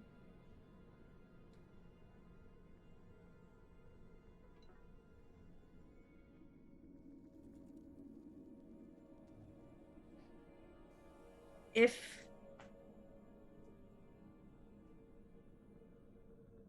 there's anything I can do to make your job easier, you tell me, right?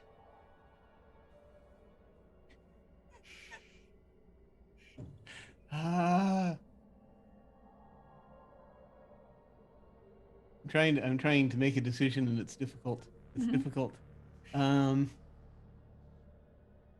wrote this torturous thing? I wonder. Whose fault is this? So let's see. I don't want you to think that I feel as if my job is more important than yours.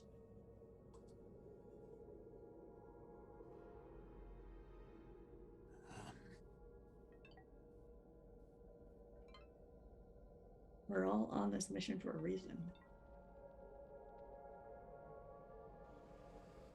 Yeah, well, I mean, it's not about that, okay? It's not, all right? I mean, okay, look. I just you're more tolerable than Horn, okay? And I think that I kind of it seems like, because I kind of feel like we actually have kind of similar senses of humor, and so I think that I just kind of thought that it'd be, if I have to, and I was going bored out of my mind, and so I just thought that it would be more pleasant to do this than for me to sit and flip through Grey's Anatomy again. All right, well, just Sandra, make me have to no. redo all of this when you're done. I so look forward to it.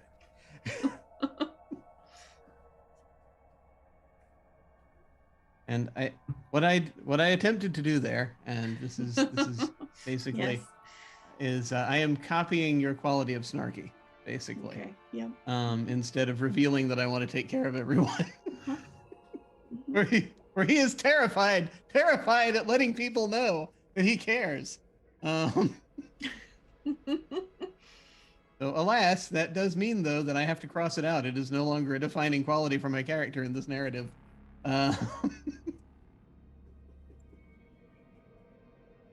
And it appears to the rest of the crew. And bicker while I lay out every lens in a particular order and make you watch me do it.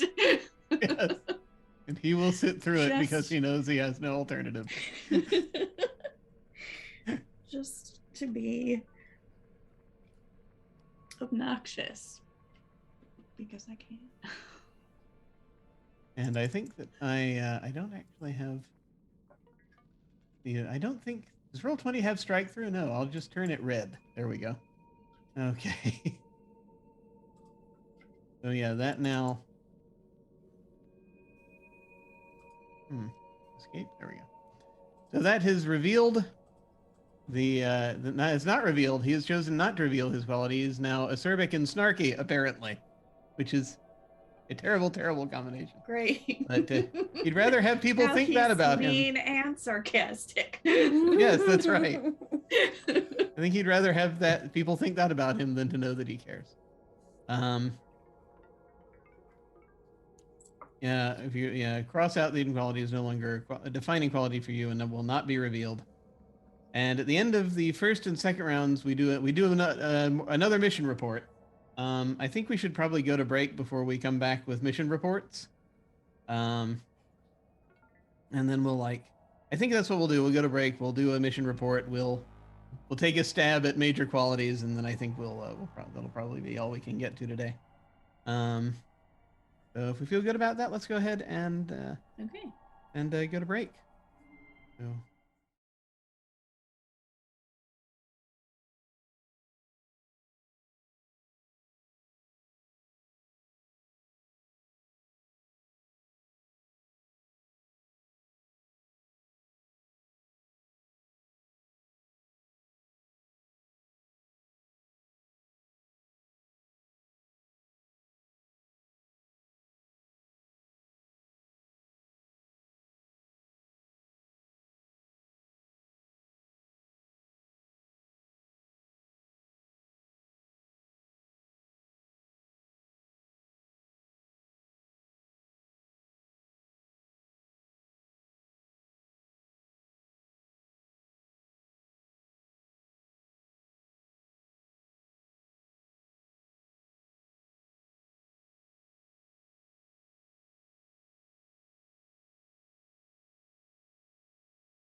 into the breach.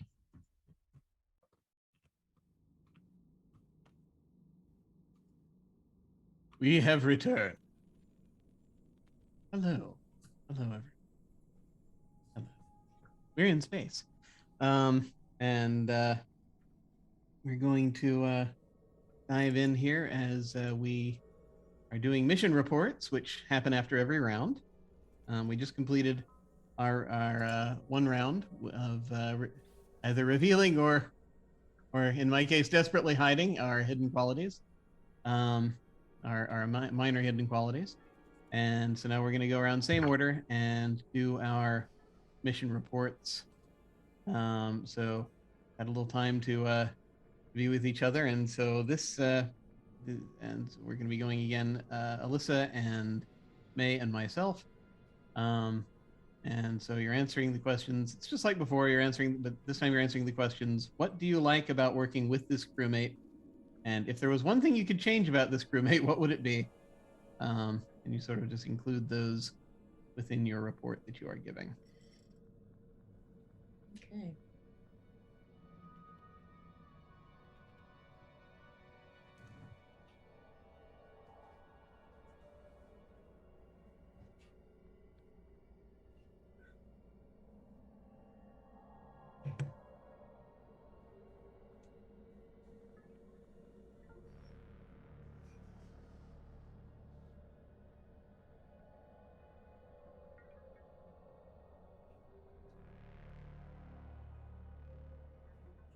And so yeah, you would do that for each of your crewmates. We'll start with Alyssa.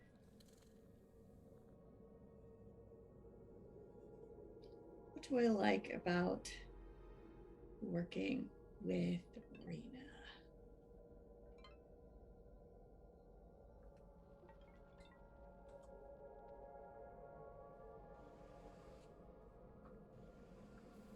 I like that she doesn't expect me to fill the silence, but she does make space for me to express myself.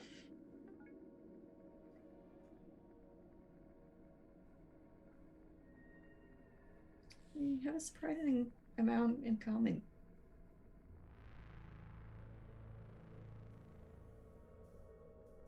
I don't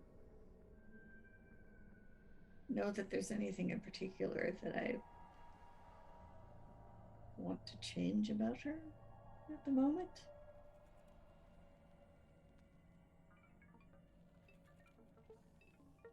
She's a good pilot. We get along. Dr. Vargas, on the other hand,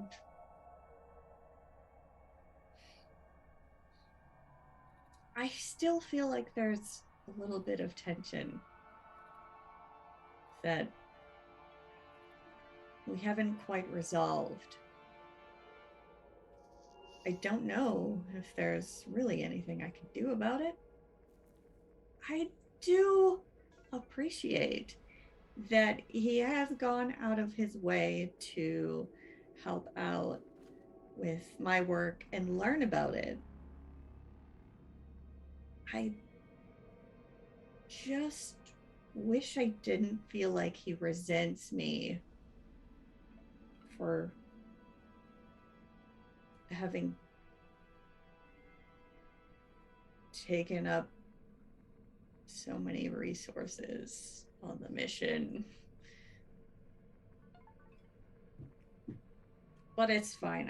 I'm sure he will do his best to make sure that I have appropriate medical care in the event that I need it. It's not like I think he's gonna sabotage me or anything. It's just awkward.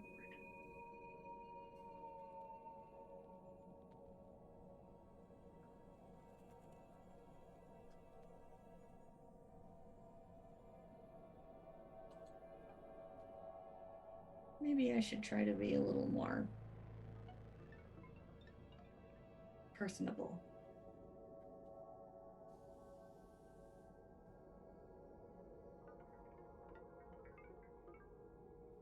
Send.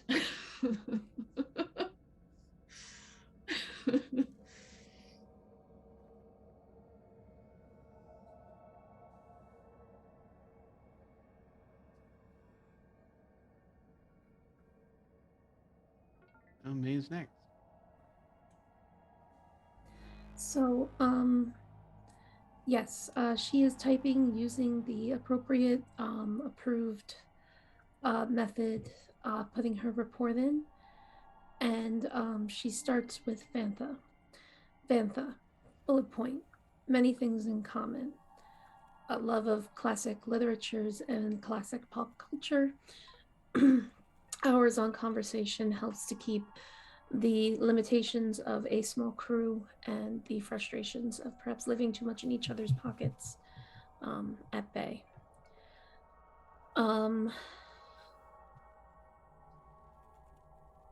Another bullet point taught me many different things about mineral resources and the future of what technology and research will be looking like as we continue to advance our discoveries within the Sol system.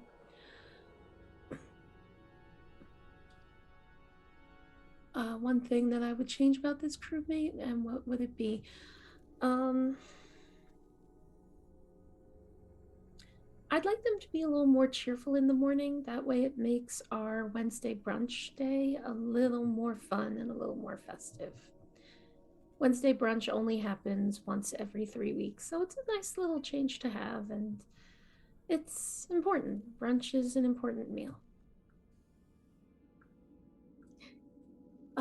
Let's see, Dr. Vargas. What I like about working with this crewmate. Let's see.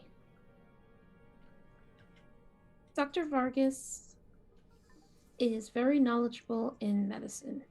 When he saw that the extremely large needle that they were going to use when I got caught in the door to release the pain because the door was painful, he realized that wasn't going to work and suggested a pill option, which worked a lot better than a large needle. Even though my foot got caught in the door and it was only a minor sprain, he really did take good care of it. One could even say it was almost solicitous, his care. All other interactions with Dr. Vargas since and before then can be described as perfunctory at best. I do not think he likes me, or maybe it's Vantha he doesn't like, or maybe it's both, or neither. I can't tell. Send.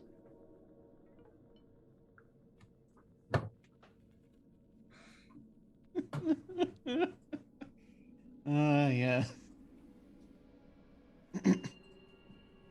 tormented by the brunch dimension.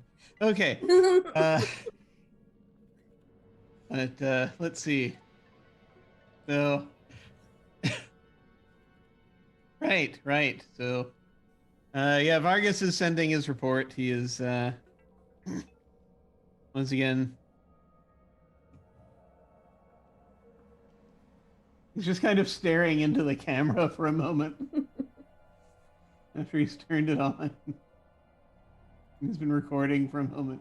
It's like, what the hell am I doing?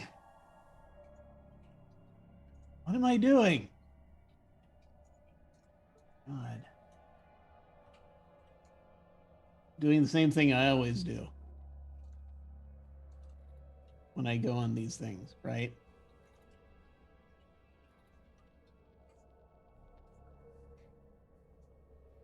Keeping as far away as I can while still trying to be as close as possible. It's ridiculous. Freaking walking contradiction in terms. All right, yeah, you don't need to know all that.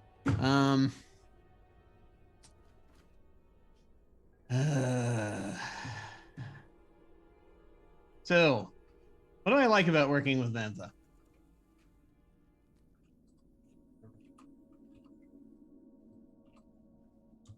I mean,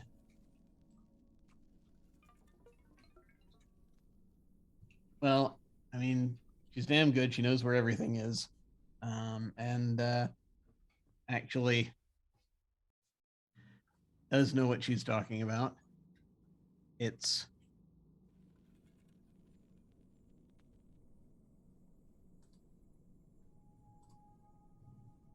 just, it's interesting seeing the work that she's doing.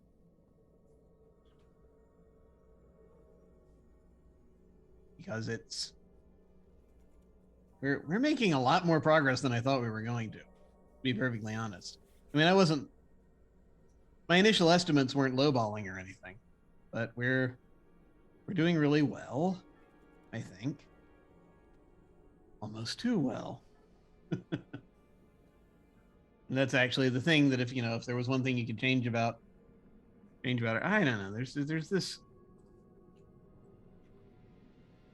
I mean, I like that, we kind of get along with her. I mean, it's, I have adapted to her sense of humor and all that. But I feel like there is something that she's kind of holding back on when it comes to a working relationship. There's like, I don't know. I felt like she was uncomfortable with me hanging out there, which and helping her out, which fair. Okay, I know I'm not the most lovable person in the world, but I mean, all you're gonna do is just focus on the one thing all the time, then that can't be great for you, not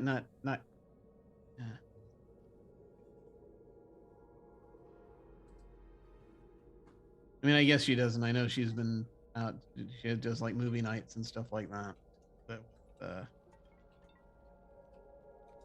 with Horn,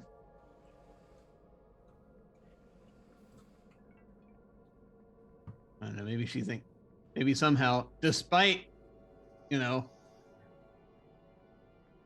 my dedication to being as thoroughly unprofessional as possible, she still seems to think that I'm strictly business. So, all right, whatever. I mean, it gets the job done.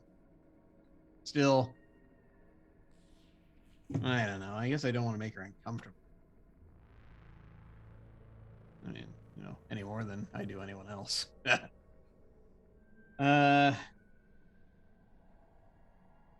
Horn. I actually am glad Horn has been coming to me with when she has issues more, and that is great because communication is key to all of this. And so I'm very pleased that at least is happening. Horn at least is communicating, and that is good, and that is more than was happening, I think, initially.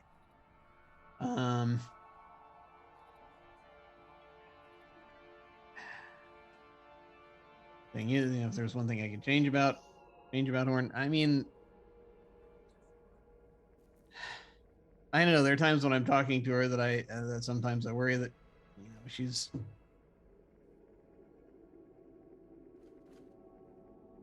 just gonna she's gonna get too worried about the mission, and just either. I mean, she's executes things perfectly, but she got she hurt herself, just a little while ago. She got her foot stuck in the pinned down in there we had a malfunctioning door, and I don't want. I mean, it was just it was a sprain. It was fine. But I gave her a pill, but if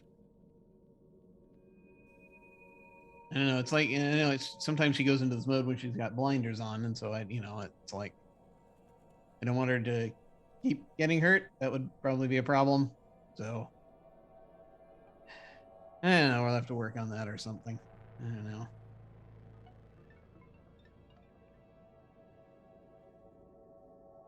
Maybe she's only that way with me. I do think that maybe I have that effect. Dear God. I ask again, what the hell am I doing? I don't know. You figure it out. Send.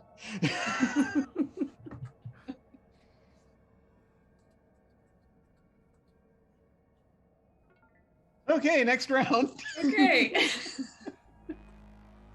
We go into scenes. Where once again, and it's back to Alyssa. You choose an activity, and then we're going to be, and you're going to be putting together a scene designed to dig at your major hidden quality. What is your major hidden quality? Oh, Vantha is a synesthete. Can you remind us what that is? It is somebody whose senses are linked and they perceive,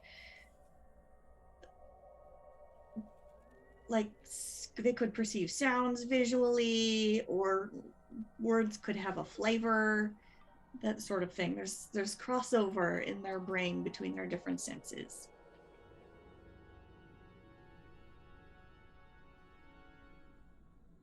Letters can have colors, things like that. Nice. So, what activity do you want to do, and how do you want to set it up?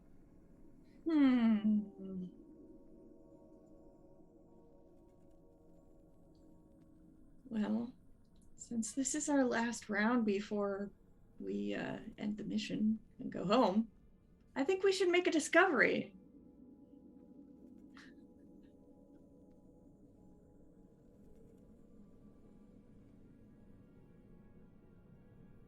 Who do you want to make the discovery with, and sort of how do you want to set it up?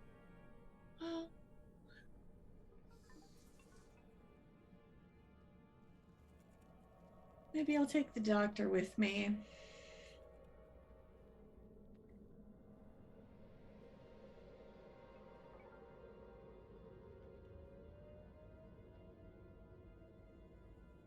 Okay.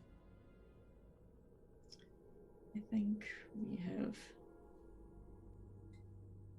set down on an asteroid.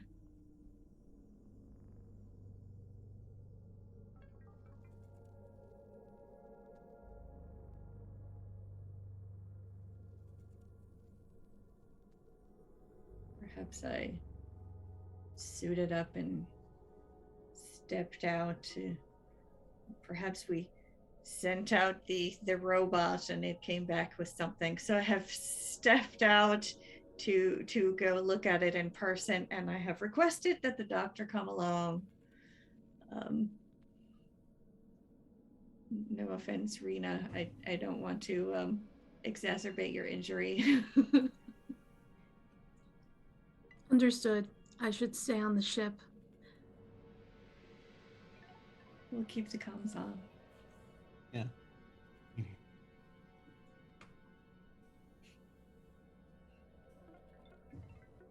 Make sure the drone has the camera working so you can see what's going on. Has something happened? Sorry, go ahead. Sorry. I was just going to say I imagined it like the Google Maps photo truck, but just in miniature, maybe floating. Sorry. Sure. Has something happened to the robot, do we think?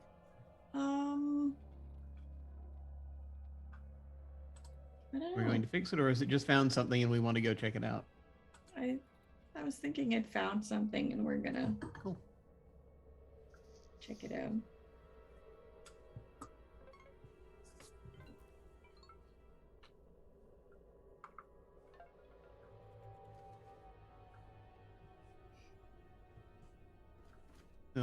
So set the scene for us. What does this look like? So we're suited up. Vantha has probably like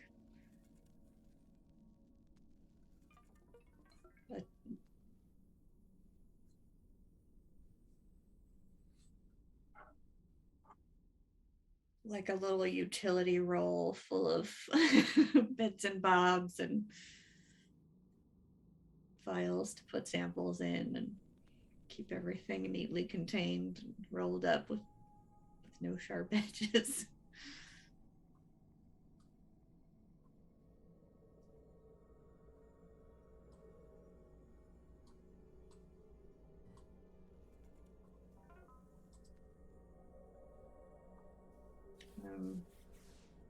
Probably step out of the airlock, and she kind of like almost like she's doing kind of like a stretch, just like almost like expanding into herself, like standing up straighter, like there's more space and she's gonna fill it.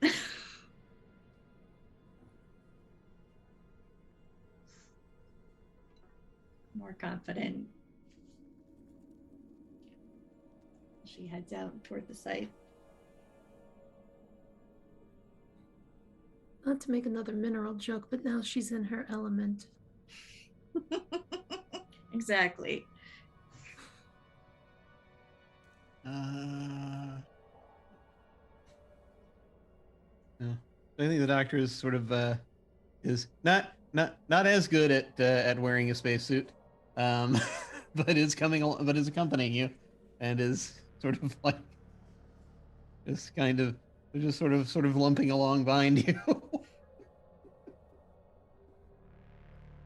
in this thing. Um, just just casually asteroid walking behind you as you lead us to the robot site. Just step where I do and you'll be fine. Okay.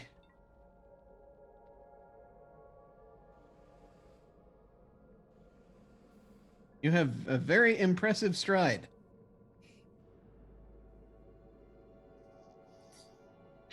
See, once upon a time,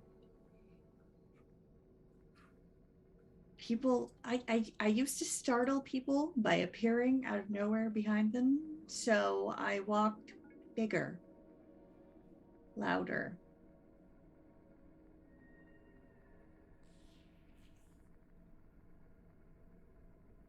Ah.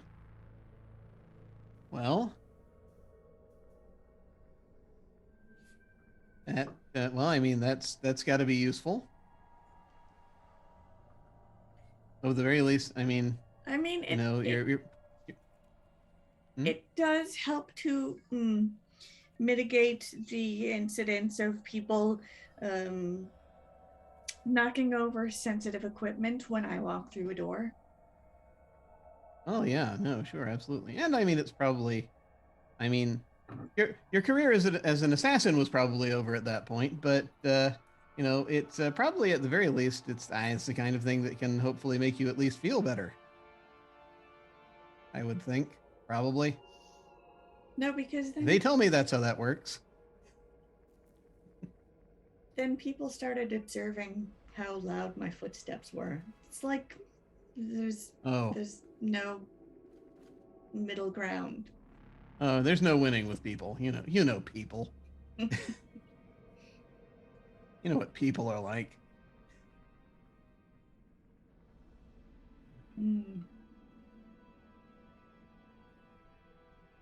Is that the robot, or is that just or is that I'm just looking at a reflective glint? I can't tell. I think it's both. Oh, good, great. So it's okay. Okay, I don't mind going blind if I'm doing my job while it happens. That's great.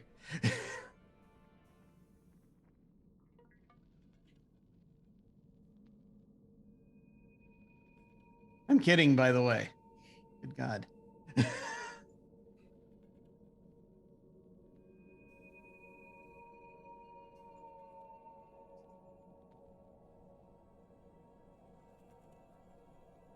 He got hold of something? What's he got hold of? Well, it's like owning a pet, isn't it? Get down off that. What's in your mouth? Uh, I forgot to bring my robot psychology book.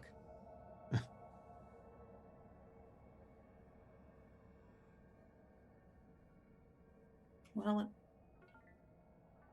must be something that pinged as important. Let's get a closer look. Sure, yeah, definitely.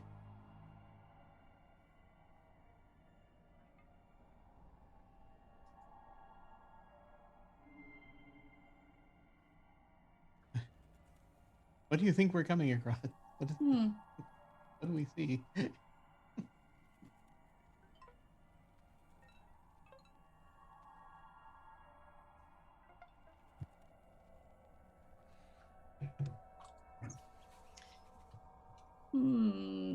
Do we think it's something natural, or do we think it's something... Well, a shiny black obelisk could be naturally made. I'm just saying. Do we?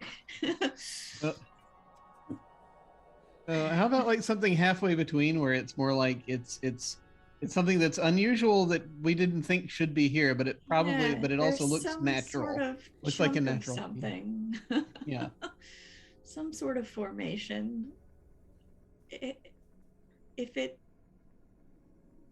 hasn't always been here, it's been here for a while.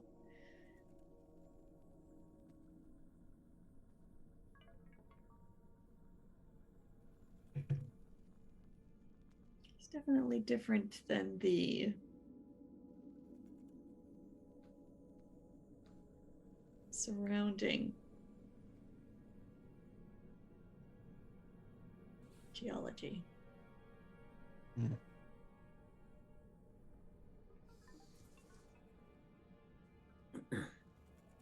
Maybe it's a vein of copper. It's always an important material for conductivity. Yeah. It could be. It's like if it's something that we're not expecting to see here, I think is the main thing. It could be. Yeah. I think maybe what happens here is if I may, is that probably as we get closer up to it, and you're the first one to be able to see it, maybe. And so I'll be asking. I'm sorry, the glare still got me. What's it got? Can you see what it is?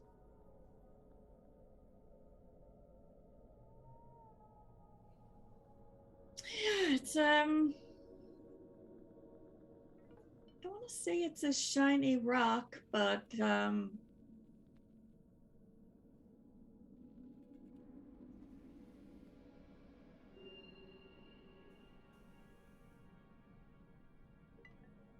some type of metallic composition by the look of it.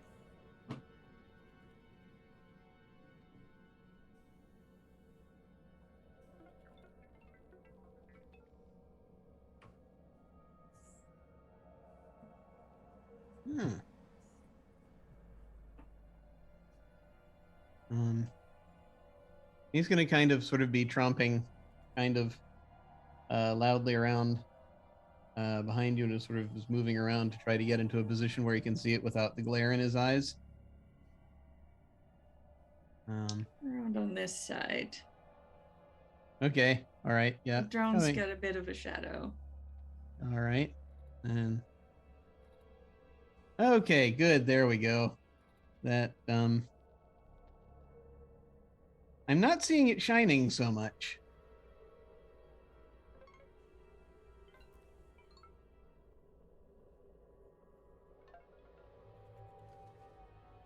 It looks like you're seeing it shining.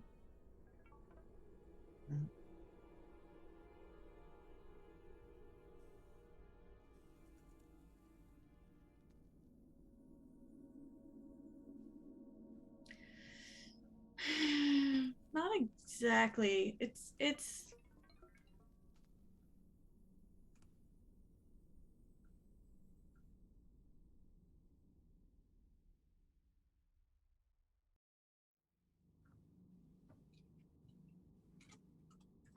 It seems like the drone was trying to pick up a piece of it, but it's like this might just be the tip of the iceberg, so to speak. Like as if there's a bigger fragment that's embedded in the surface. Maybe some sort of impact between a couple of different rocks that got wedged in here. Hmm. And when the drone tries to pick it up, it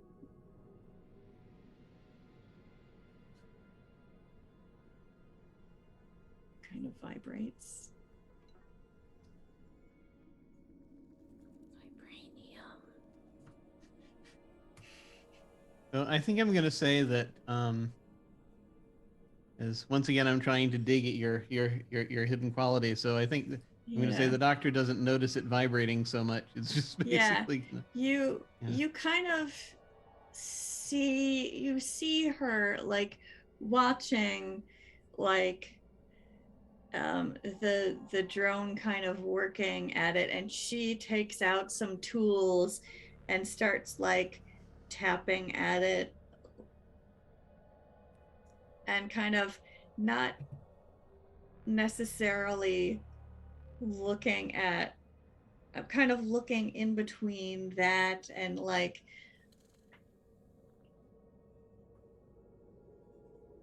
just kind of looking up and kind of scanning around. It's almost like she hears something, yeah. but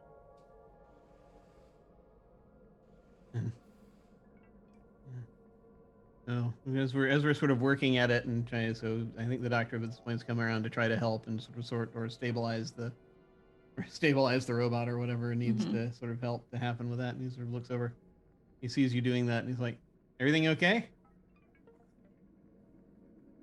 yeah, Did you see something? It's fine. Or hear something?"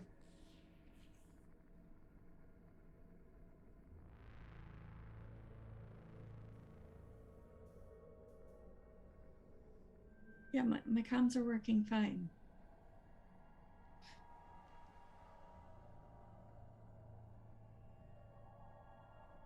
Yeah, but I mean, there's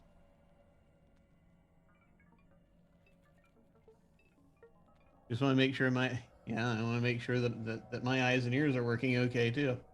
I don't.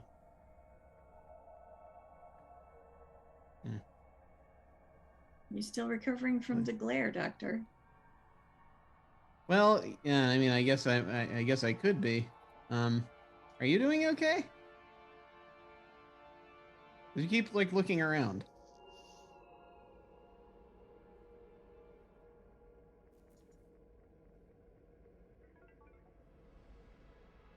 Is there anything you? I mean, have you noticed something? Do you need me to go check something out or anything? No, While you're working on this? not really anything you can do about it. Okay, well, I'm kind of intrigued now. Are we on a haunted asteroid? Because that would be kind of awesome. I don't think it's the asteroid that's haunted. I think it's my brain. Oh. Oh. It's fine. I'm used to it by now. Is there a thing that you have not told me that should be in your medical report? Perhaps? Don't worry, it's just between you, me, and the rock.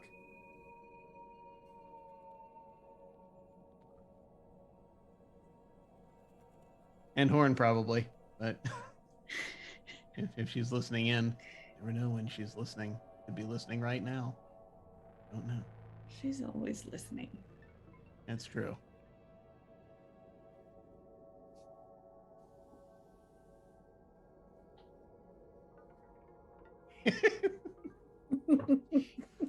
But I mean, yeah. But no, seriously, is there is there a is there like an underlying thing we need to talk about?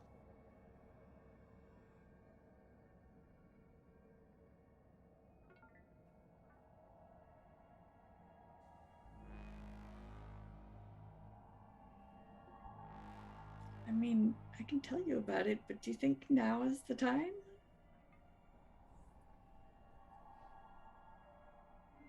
What better time to share your to share your brain condition than when you're digging a rock out of the jaws of a robot? What better time is there, I ask you? Atop a floating rock. Well, how would you feel if we were standing out here in the dead of space and I just said, you know, the color 9 smells like cilantro?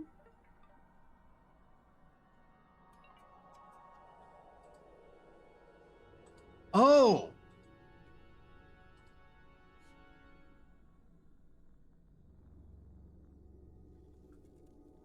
synesthesia.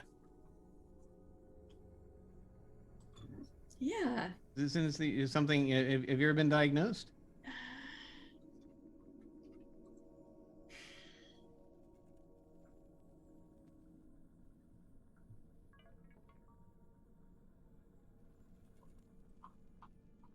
No? Okay. No, it's okay. It's okay. I mean, this is for one thing, this is confidential. Um, so it's fine. Um, wow. Okay.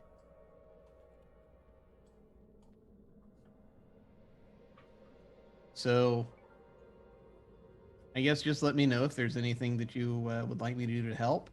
I've got a couple of, I do have a couple of tests we can do when we get back, if you like.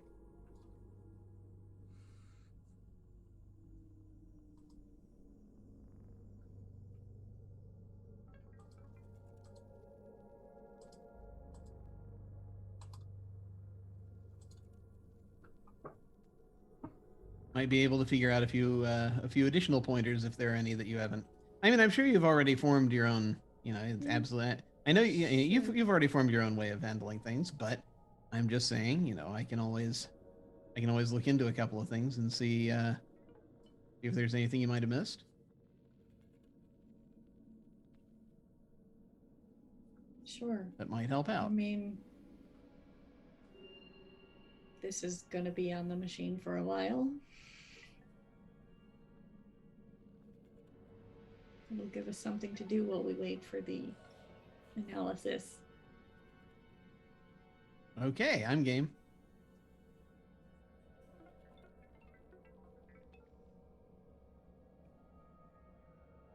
I think that's probably a good end to the scene, I think, unless you have anything else you wanted to add.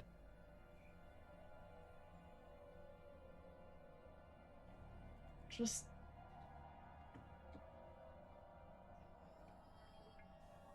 stop making that green face at me. I will try to readjust to a warmer hue.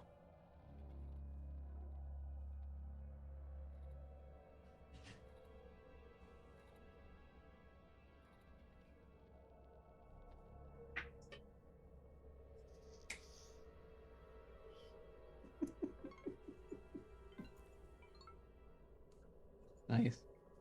Slide this over here. Yeah. Oh, awesome. That was great. I love that scene. Oh. Okay. And so we go over to May, and you get to pick an activity, and who you want to do it with, and the sort of scene you're doing.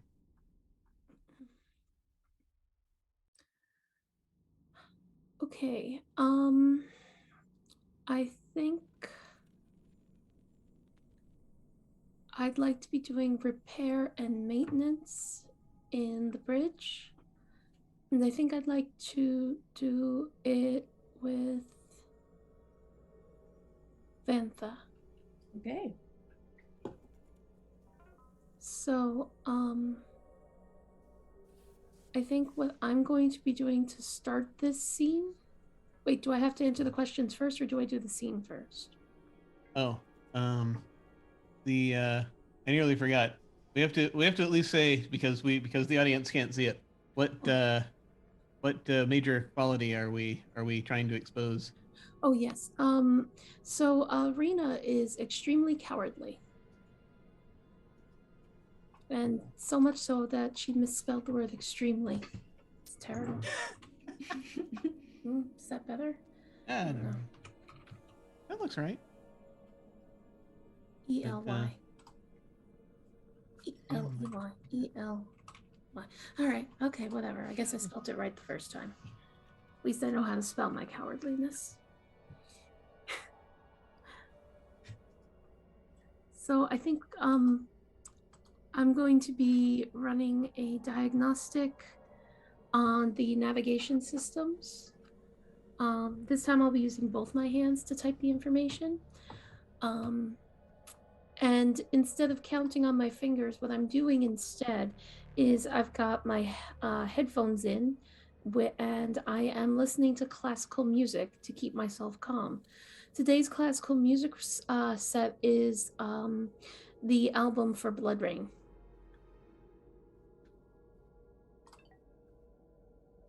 Okay. The movie. Yes. The movie. I got that.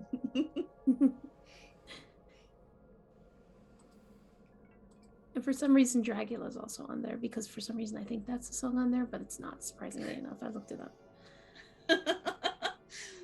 Okay.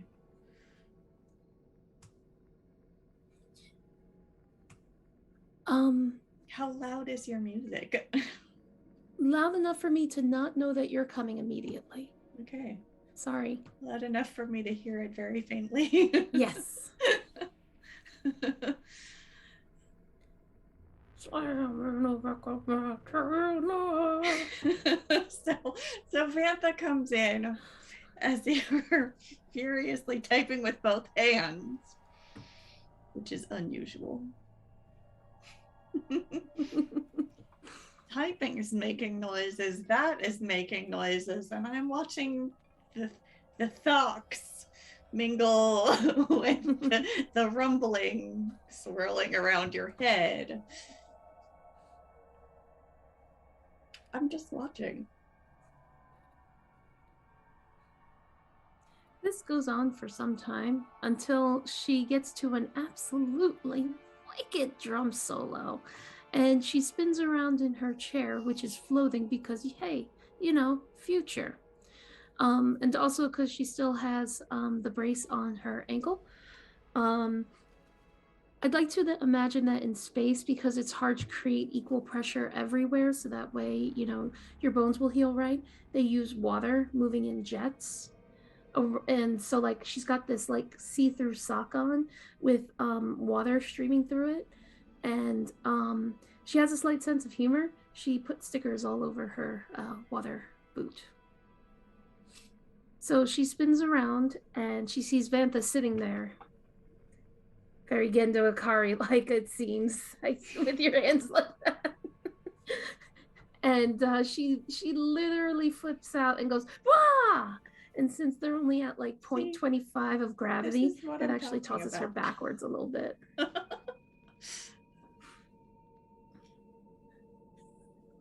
This is why Vantha stomps when she goes into a room. When she goes down the corridor. Why she taps on the walls everywhere. She also, because it makes interesting fairy lights.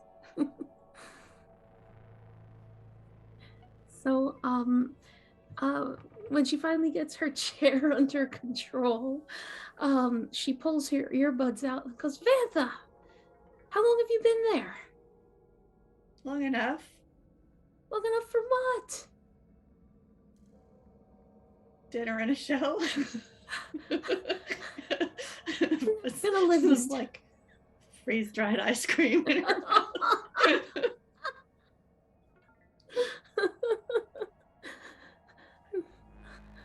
I'm never going to live this down, am I? And she's like really like her skin's all kind of sallow and she looks a little shaky.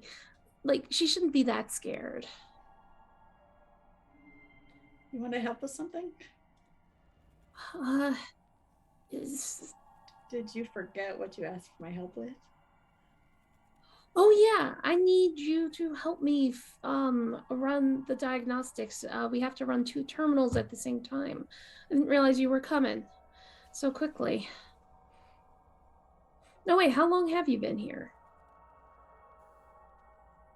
About 90 seconds. Okay. And she pauses the tape and stands up. Her bum foot slightly floating off the floor.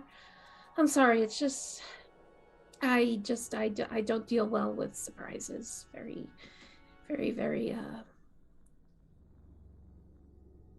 calmly. Sorry, I forget I'm quieter when there's no gravity. It didn't help that I had my headphones in and the volume up to 11. Did you know that they now make ones that go up to 13? Can you believe it? How old are those headphones? They stopped ending at 11 centuries ago. Yeah, but you don't really capture the warmth without going to 11. It's a lot like what they used to call that silly Yinval stuff. Is this like listening on vinyl? Vinyl, not Yinval, vinyl. Yeah. Maybe I should just start wearing a rear view mirror everywhere I go. All right. So then she directs Vantha to what they have to do. Mm-hmm. And I think it eventually comes down to, okay, we're going to press this button in unison. And really, it's not Vantha's fault that the button doesn't get pressed. Rena has no rhythm whatsoever. Like, for those that may be watching right now, out of character, I'm going to turn to the camera. It's not like in Final Fantasy VII when you had to press the button all at the same time at the beginning in Reactor 5. It took forever. It took forever. And even Vantha can tell it looks wrong, it sounds wrong, even if they're only like a fraction of a second off. It's just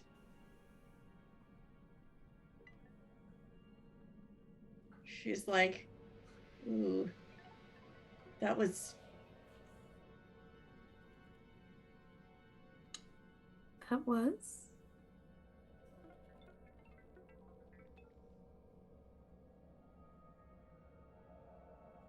chartreuse. From the way you're wriggling your nose, I don't think you mean that too positively.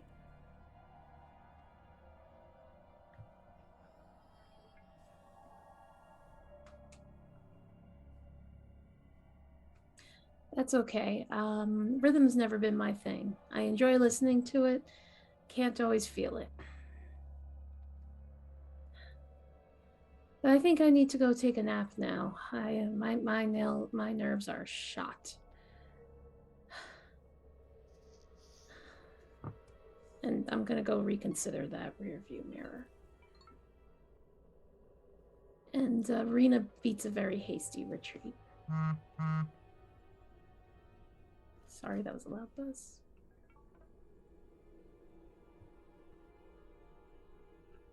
All right. So, which of the 3 things do you think that happens there?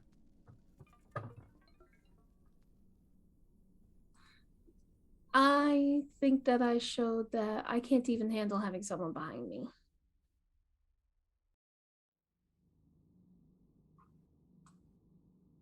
So So I'm gonna move mine over to the visible. Okay. Cool.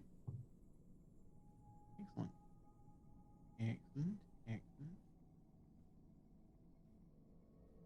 All right. Let me see. Oh, yeah, I should make a quick note about something before I forget. Do I have notes? I do not. I will start a new note thing.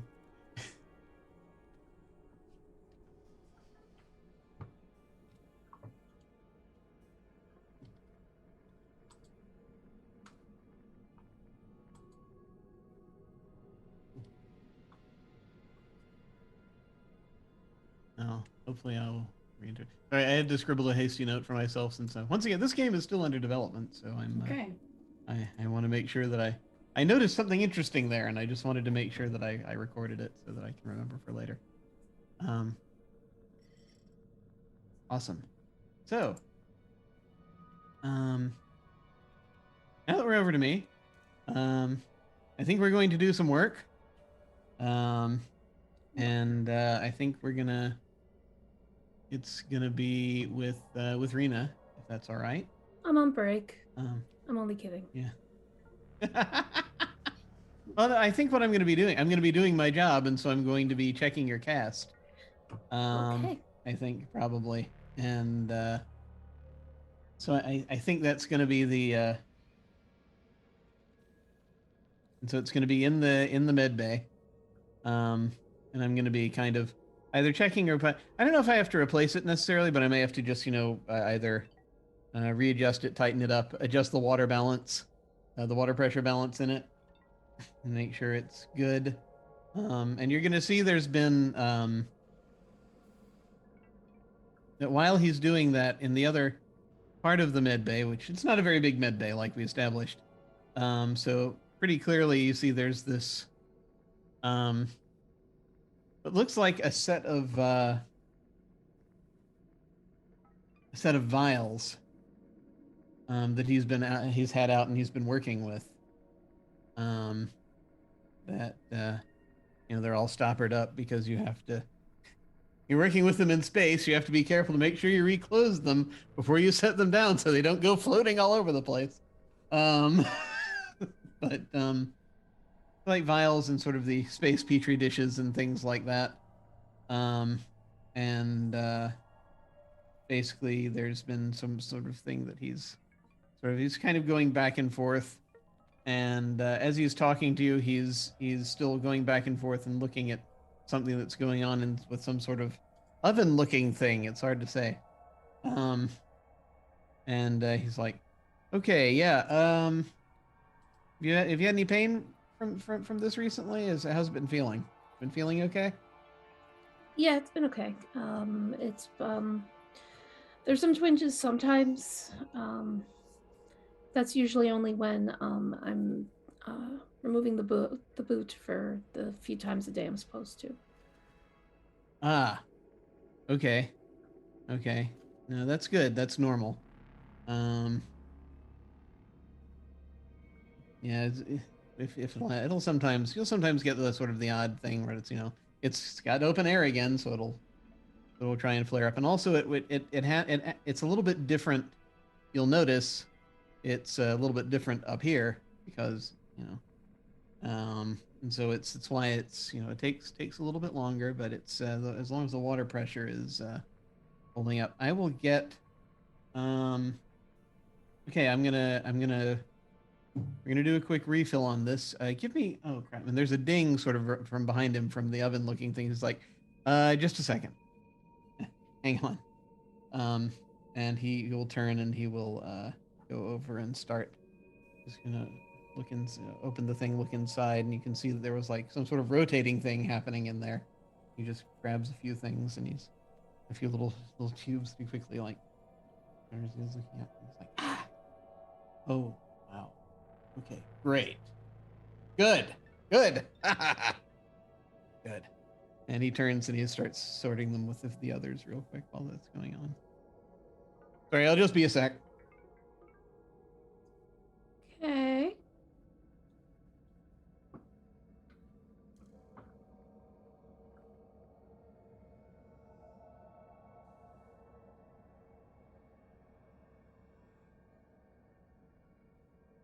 as he's putting the things in.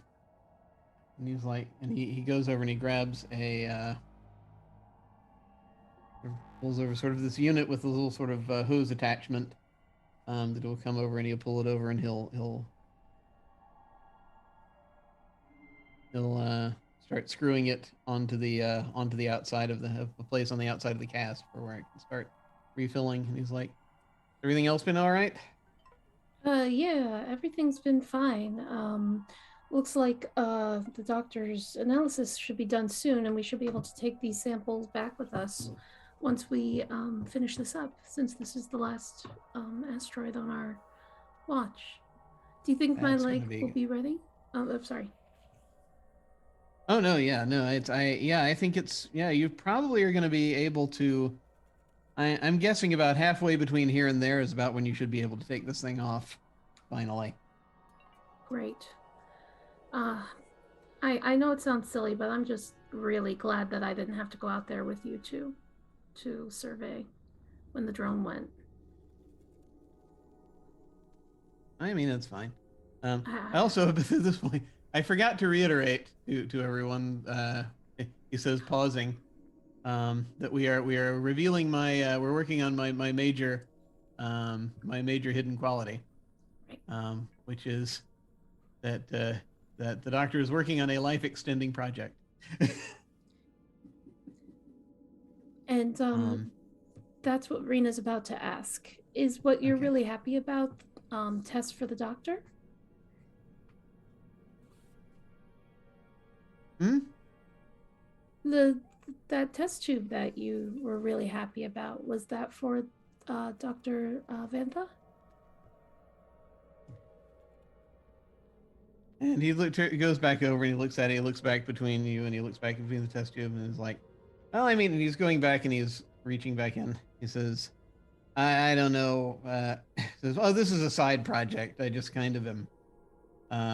But it's not. It's, I mean, so, but I mean, yeah, I'm happy for. Oh shit. And he looks in and he sees like the last few vials that are still in there that he's going and pulling back out. So he's like, God damn it. And he sets it down. He's like, all right, well, I still got at least, still half of them are okay. Seems important, Doc. Yeah, it kind of was. What was it? You still got half. What is it?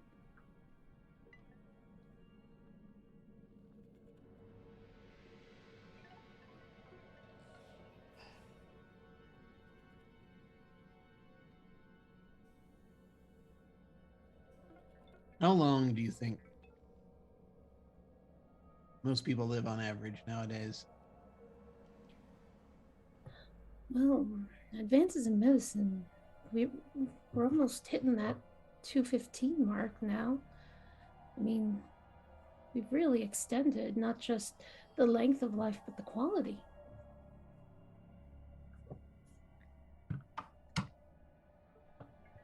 I don't know if you want. I don't know if you want to hear about this because this is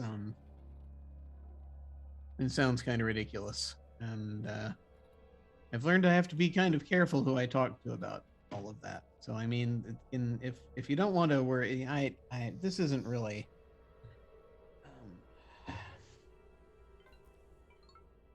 Haven't you dumped enough? Haven't you let me dump enough on you? I think it's your turn. Sounds like you may want to talk to somebody.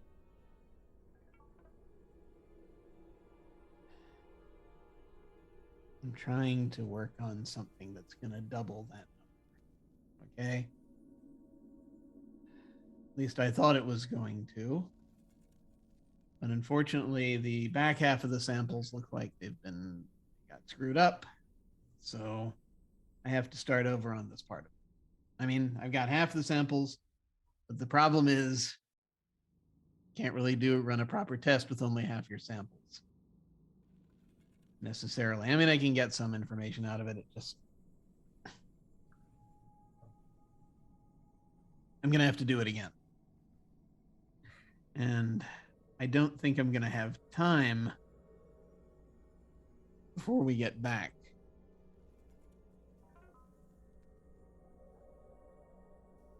Part of it kind of required that we be up here while I do it. Was kind of the point. Like I said, the atmosphere changes things. I think, the time dilation effect helps a little bit, being in space. How much more time would you need? Well, no longer than we have. No, the mission comes first. The mission absolutely comes first. I'll hitch another ride. I've been doing it, for, for a while now. So they're rarely short of medical professionals that they need. So we'll maybe get around to it sooner or later. I just hope that's yeah.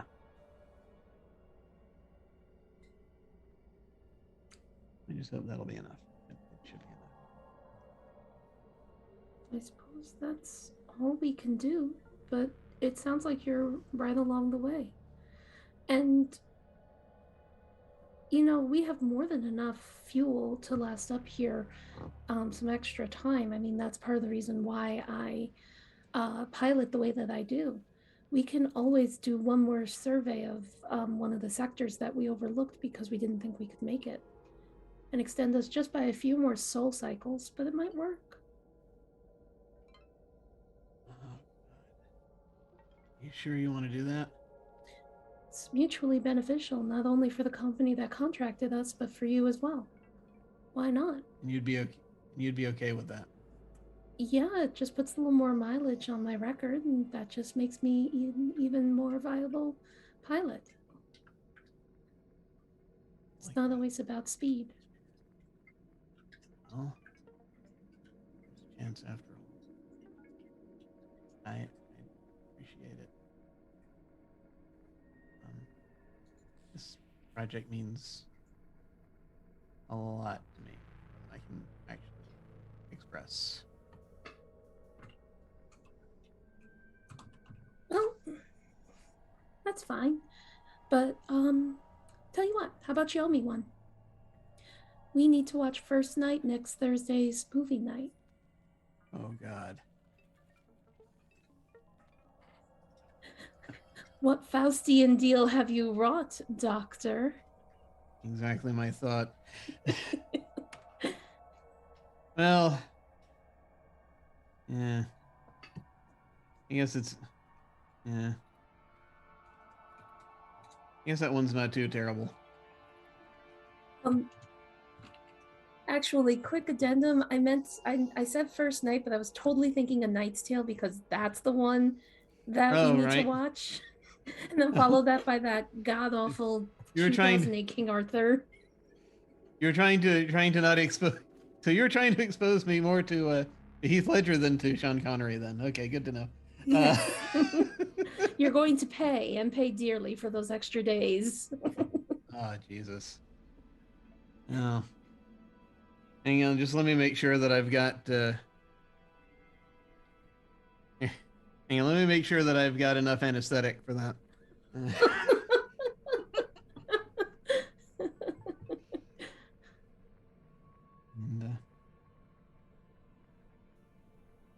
And I think that'll probably just be the scene, if that's okay. All right. We are a little bit over. Is it okay if do you want to go ahead and do our end mission reports here, or do we need to wrap up? Got time. I think I could do end mission. I think that was horribly said. Yes, we can do that. Okie doke. All right, we are going for it. So, ending the mission. At the end of the insert word second here round, the mission ends and each character will have a number of visible qualities that make up their identity. Normally it's 4 visible qualities. Right now we each have I got to move that quality over. We now each have 3 visible qualities. decide collectively how the mission ends and what each part of you has in that ending. And then we give the final mission report. So before we do our mission reports, how do we think the end of the mission goes? Is it good? Are we successful? Do we take extra time? Is that okay with everybody? Hey, Vantha's not going to complain about tasting more rocks.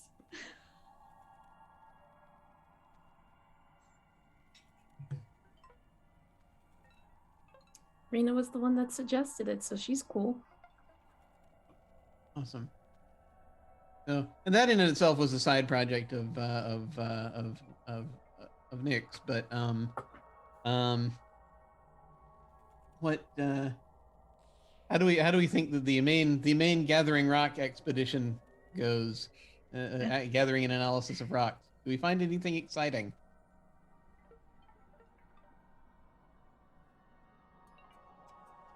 Probably. Did was that was the shiny rock a breakthrough that we found, or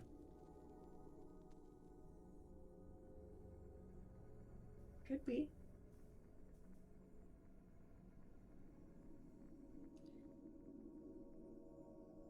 I think we're not totally sure where it came from, but it's very interesting. We might get a second job to find more of it. I guess we also get to decide what happens to the group of asteroids we were examining, if we think they're going to go ahead with either mining or doing other things with them. What do we think?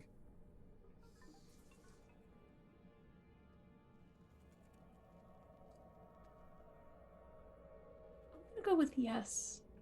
I think that where we are in the game, where we're doing it almost as a more fact-finding thing, in a few years, if not even decades, maybe it starts to become an even larger thing where asteroid mining and comet mining becomes a thing, and that's the new Wild West.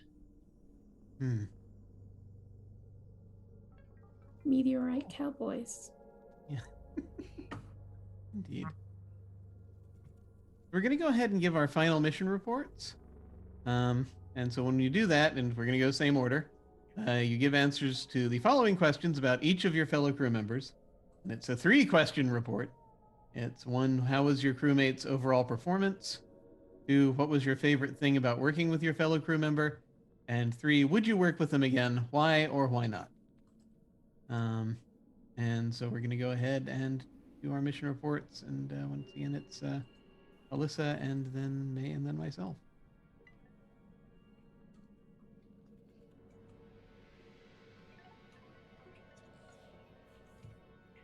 Overall, Dr. Vargas may have a rather abrasive personality, but he's good at his job.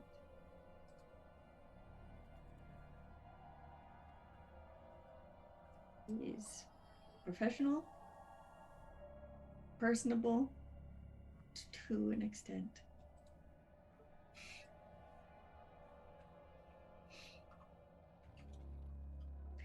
He challenges us to be at our best, and that's important.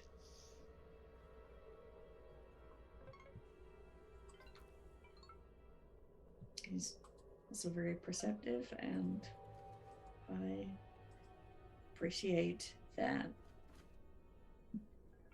despite his acerbic wit, he meets us on our level, and he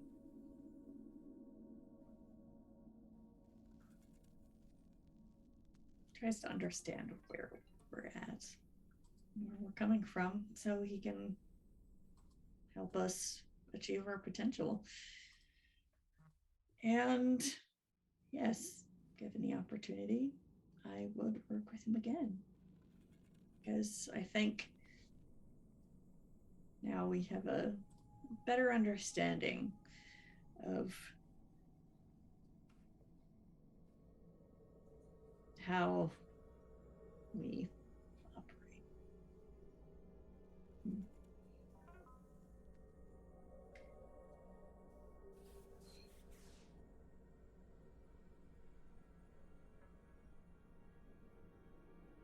Besides, it's kind of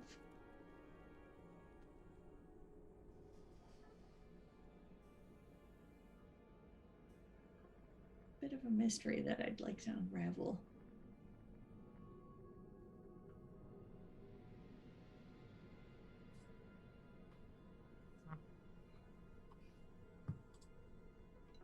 Rena Horn is an amazing pilot. Phenomenal performance. Got us where we need to go in half the time. I was able to accomplish so much more because of her fuel efficient navigation and spend more time exploring, which I will never complain about. And I think we made some important discoveries. I am very eager to continue to examine these findings. I would work with her again. Absolutely.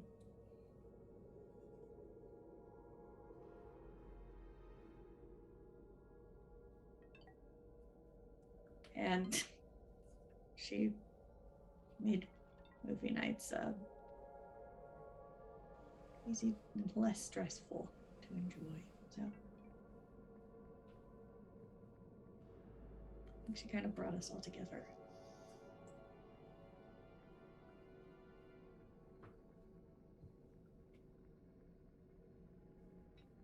Wouldn't have been the same without her.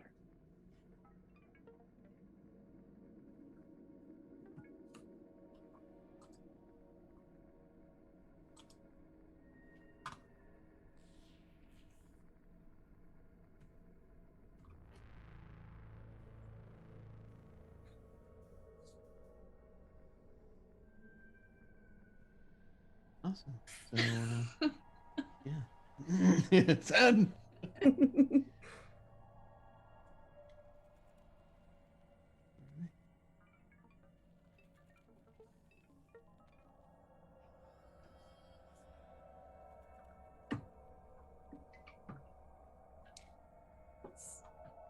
So it's my turn now? Okay. Yes.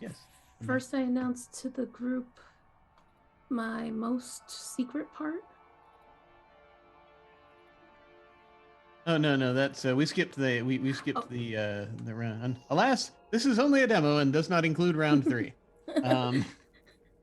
So you don't have to reveal any of that. It's just the just your final mission report. Okay, just the final mission. Great. We can all reveal those if we want at the end, but that's up to how we want to do it. Okay.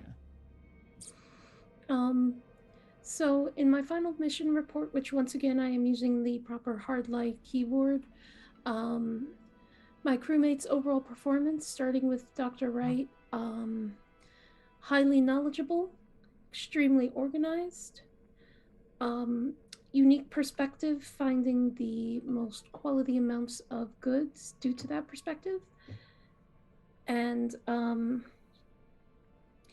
excellent taste and ability to work with peers, getting to know one another on a personal level. Sub-addendum, makes a mighty fine frittata, and then a sub 1, excellent taste in classic literature and movies. Favorite thing about working with fellow crew members? C answers to question above for Dr. Wright, but also that she taught me more than just my high school level depth of rocks. And for someone that has always looked to the sky and to space and beyond, I've never really thought about the ground. So that was new. Work with them again. I feel no strong ways, one or the other. Don't want to make anyone angry.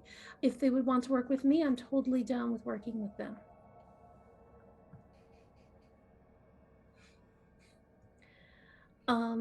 And for Dr. Vargas, overall performance. Took a little while to break through to his interior and to who he is as a person, but he knows how to do his job exceedingly well and then some, and is dedicated to his craft and improving our overall quality of life. Favorite thing about working with fellow crew member: gives excellent care based on the needs of the individual, not the needs of Grey's Anatomy. Not the one with Sandra Oh, in parentheses. Would I work with them again? I feel no strong way, one or the other. If they would want to work with me, I would work with them. I do not want to make waves. Attaching my final .zdpdff, the extra F is for future, and send.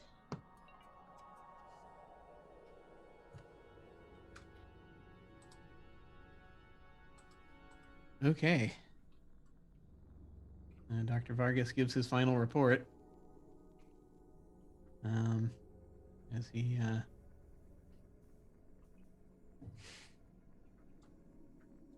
sort of sits there and is in the med bay as we're rocketing once again earthward. Okay.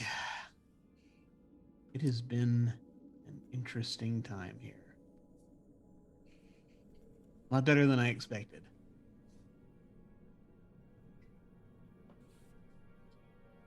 And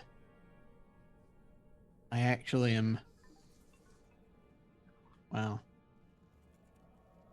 So much has happened, and I'm kind of almost at a loss for words here, but I should... But that's why you gave us these handy-dandy HR questions to answer, so let's answer those. So I'm going to start with Vantha. How was your crewmate's overall performance? Great.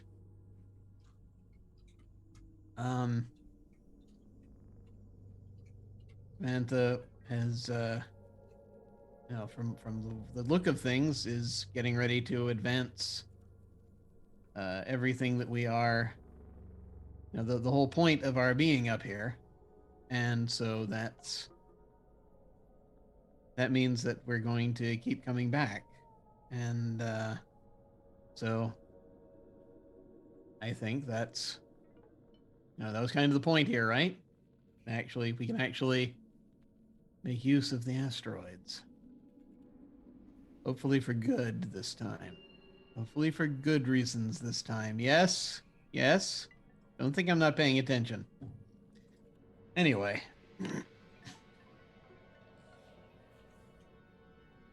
What was your favorite thing about working with your fellow crew member?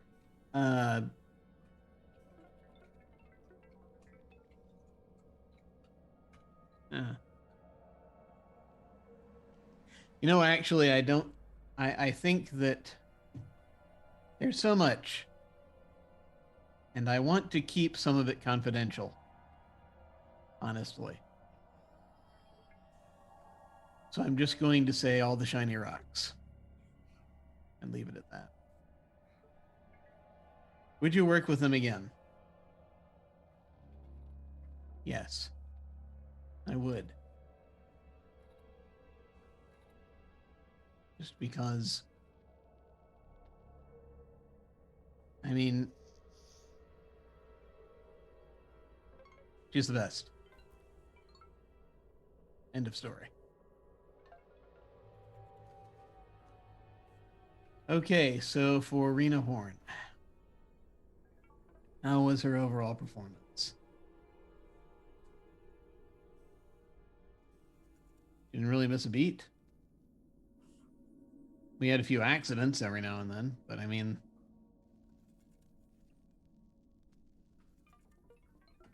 who doesn't? It was fine. Favorite thing about working with her?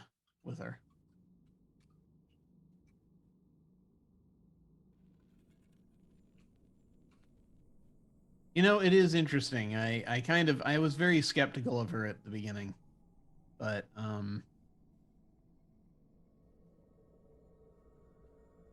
and I thought that she was just sort of very, she was. I thought she was going to have about as much personality as the rovers we were using, but she actually cares a lot about everybody. It seems.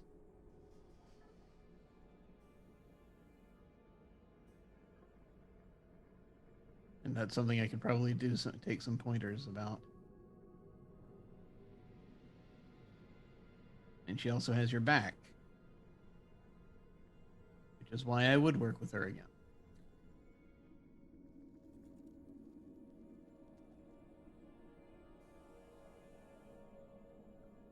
Unfortunately, I don't know if I'm going to be available for the next few missions for a while. We'll see. I have a lot of work to do. But it's a good thing. I just hope that what we've done here is enough.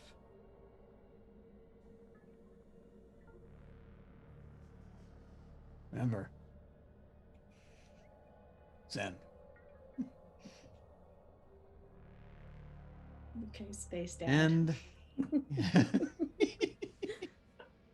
ending the game, describe to everyone what your character is like after the mission, incorporating their visible qualities. If you wish, you can say what happens to your character after the mission is over, and then that is the end of the game. So I feel we shall go around once more to talk about just basically what we would see is like your character being like at the end of the mission, given the qualities that are now being exhibited. And I guess we'll go again. We'll just go same order. We'll start with Alyssa. Yeah, returns, and she gets the absolute privilege of presenting on her findings, which she will do in such a way that it will be approachable for people who maybe don't have, their head in the sand as much as she does. And, seasoned liberally with rock puns, which she has been workshopping with her crewmate. And yes, the more Dr. Vargas shakes his head, the better she knows it is.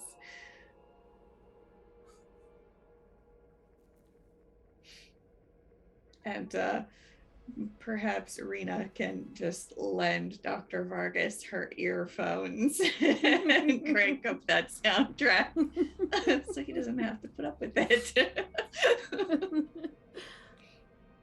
And she will absolutely throw herself into that presentation because she wants very much to go out and continue looking for more of that precious mineral that everyone craves.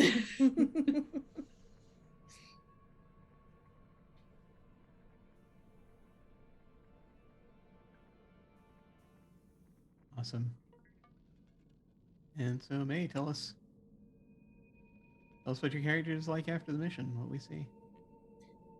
So after the mission, Rena will still go out there, and she will cross paths with each of you, I would think, if you end up going on more missions out to the various belts.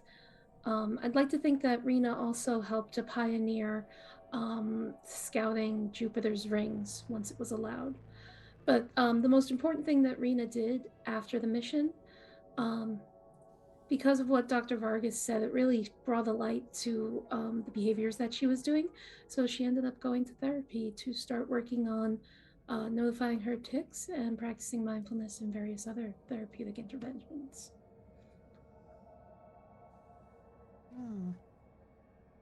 It's not perfectly fixed, but she's not as bad off as she was before. Every day is a step forward. That's awesome.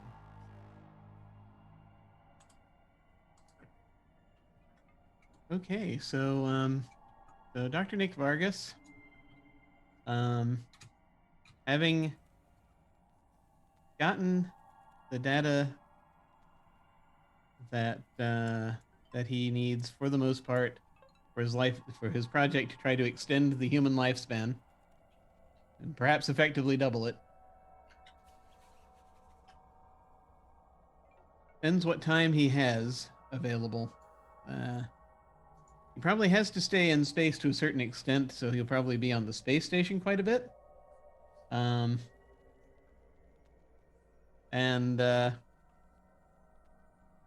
focuses his work on that for the rest of the time he has left. Which, I guess we didn't talk about this about revealing our. If we want, we can reveal our most hidden secrets, our most hidden qualities. And the thing is that Dr. Farkas is dying. He's been slowly dying, and so he doesn't have. He had some sort of radiation poisoning, I think, that is incurable, and some time ago, and so he's been trying to get this project done before he passes away. And so while he doesn't have a huge amount of time left, he's trying to make sure everyone else does. And so he is for the first time in quite some time happy. And so if anyone runs into him, it'll probably be on the space station. And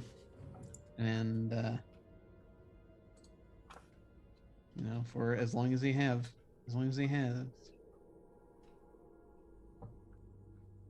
And there we are. I think that will be the end of the game. I'd like to thank you very much for hanging out and helping out with this. Before we go to outros, I want to give the others a chance. Did you want to reveal what your most hidden qualities were, or no? No. I mean, I feel like I hinted around Vantha's a bit. Yeah. Yeah. Yeah. Vantha has social anxiety, so interacting with people is hard. Yeah. But she'll do it if it means she gets to do something important to her. So, yeah. And May, you did not wish to reveal it. You want to keep it secret. You can. Actually, I don't mind.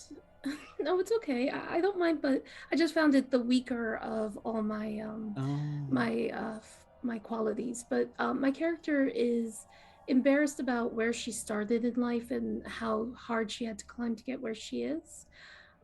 Basically, she just feels like she's not as good as everyone else, and it's just through past instances. But I just didn't find a strong enough way to tie it in well. Awesome. No, but that was cool though, and it's a good quality, and we would have gotten there if we'd gone to a third round. But I think that's cool. I think that's very cool. But let us then now in this aftermath go around and ask of folks to tell us their how we might reach them and what they're doing and all of that, and any final thoughts they had about this game. We're going to go in reverse order this time, so we will this time start with May. Hi everyone again. My name is May. My handle is Madeline. Pretty much everything, everywhere. But I still don't have much of a presence, but it's there. So I think therefore I am. I post extremely occasionally, so I guess I still exist. Anyway, I had a lot of fun in this. It's been a long time since I've done something diceless, even though I inserted dice into this. But I do want to say I had a lot of fun. Thank you all very much. I had said this to my colleagues here, but I wanted to play a character that carried the positive message of something like that, of the importance of mental health. So just wanted to put that out there. Peace and love. Yeah. Thank you so much for that. It was very good. And now we will go over to Alyssa. Hey everybody, I am your friendly internet spinner of yarns and weaver of tall tales, and you can find me on Twitter at ShawlTales. Links in my bio to all my various other social media and flash fiction blog and such. And you can find me back here on Friday at 9 p.m. Eastern for another episode of our Dresden Files actual play, Spare Change, where I am the GM. And we just came back from the Never Never and did a time skip in the mortal realm, so that'll be fun, cleaning up the fallout of that and figuring out what the next case will be. Because I was gonna ask my players how they felt about consequences, and they said that's a future us problem, so it's a future us problem. Yep. Stepped right in that one. It's true. It's true. Did you have anything else? Or I did enjoy this game, even though, you know, it's more work for me to do improv dialogue, but I feel like I'm getting pretty good at it. Yeah. And Yeah. I enjoyed having feelings in space again. It's been a while. I like it a lot. Awesome. Yes. Excellent. Well, thank you so much. Thank you both so much for joining me for this. You've actually given me some feedback I can work with here, also, which I very much appreciate. I noticed some things in there that I can use to attempt to once again bear down and attempt for future versions of said game. For anyone who is interested in this game, it is available for free on itch. It's pay what you want. So if you wish, you can toss a few buckazoids at me, but it's you can get it for absolutely for free if you want. It's not fancy. There are no pictures or anything. It's just a text file. Plus, it's about 4 pages. But feel free to go and check that out if you so desire. I see the link is there in the chat. And again, thank you to very much to the currently not visible Anino for producing for us and basically jumping in and helming this thing while Simon is off battling real life. It's very much appreciated.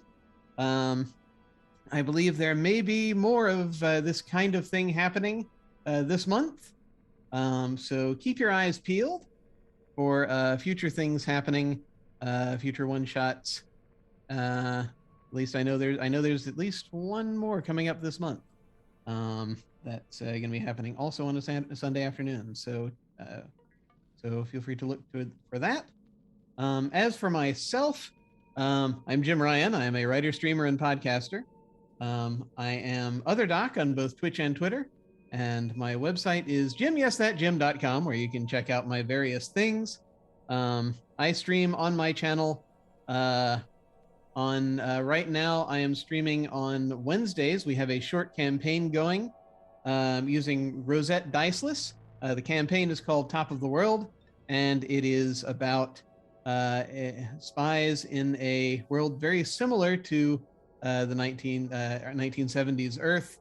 But there is a bit more of an emphasis on the paranormal. And so that is happening. And they're in the UK, checking out a problem in Inverness. And I'm very much looking forward to seeing how that concludes. That'll be only like another week or two, I think, probably. and we'll do that. So having a lot of fun with that. Sometime soon on my channel, I'm also going to we're going to get back to streaming Invisible Sun, which normally happens on Saturday nights. We're on a soft hiatus right now. We've got some one-on-one sessions going with some folks in the interim, whilst real life is happening all around us.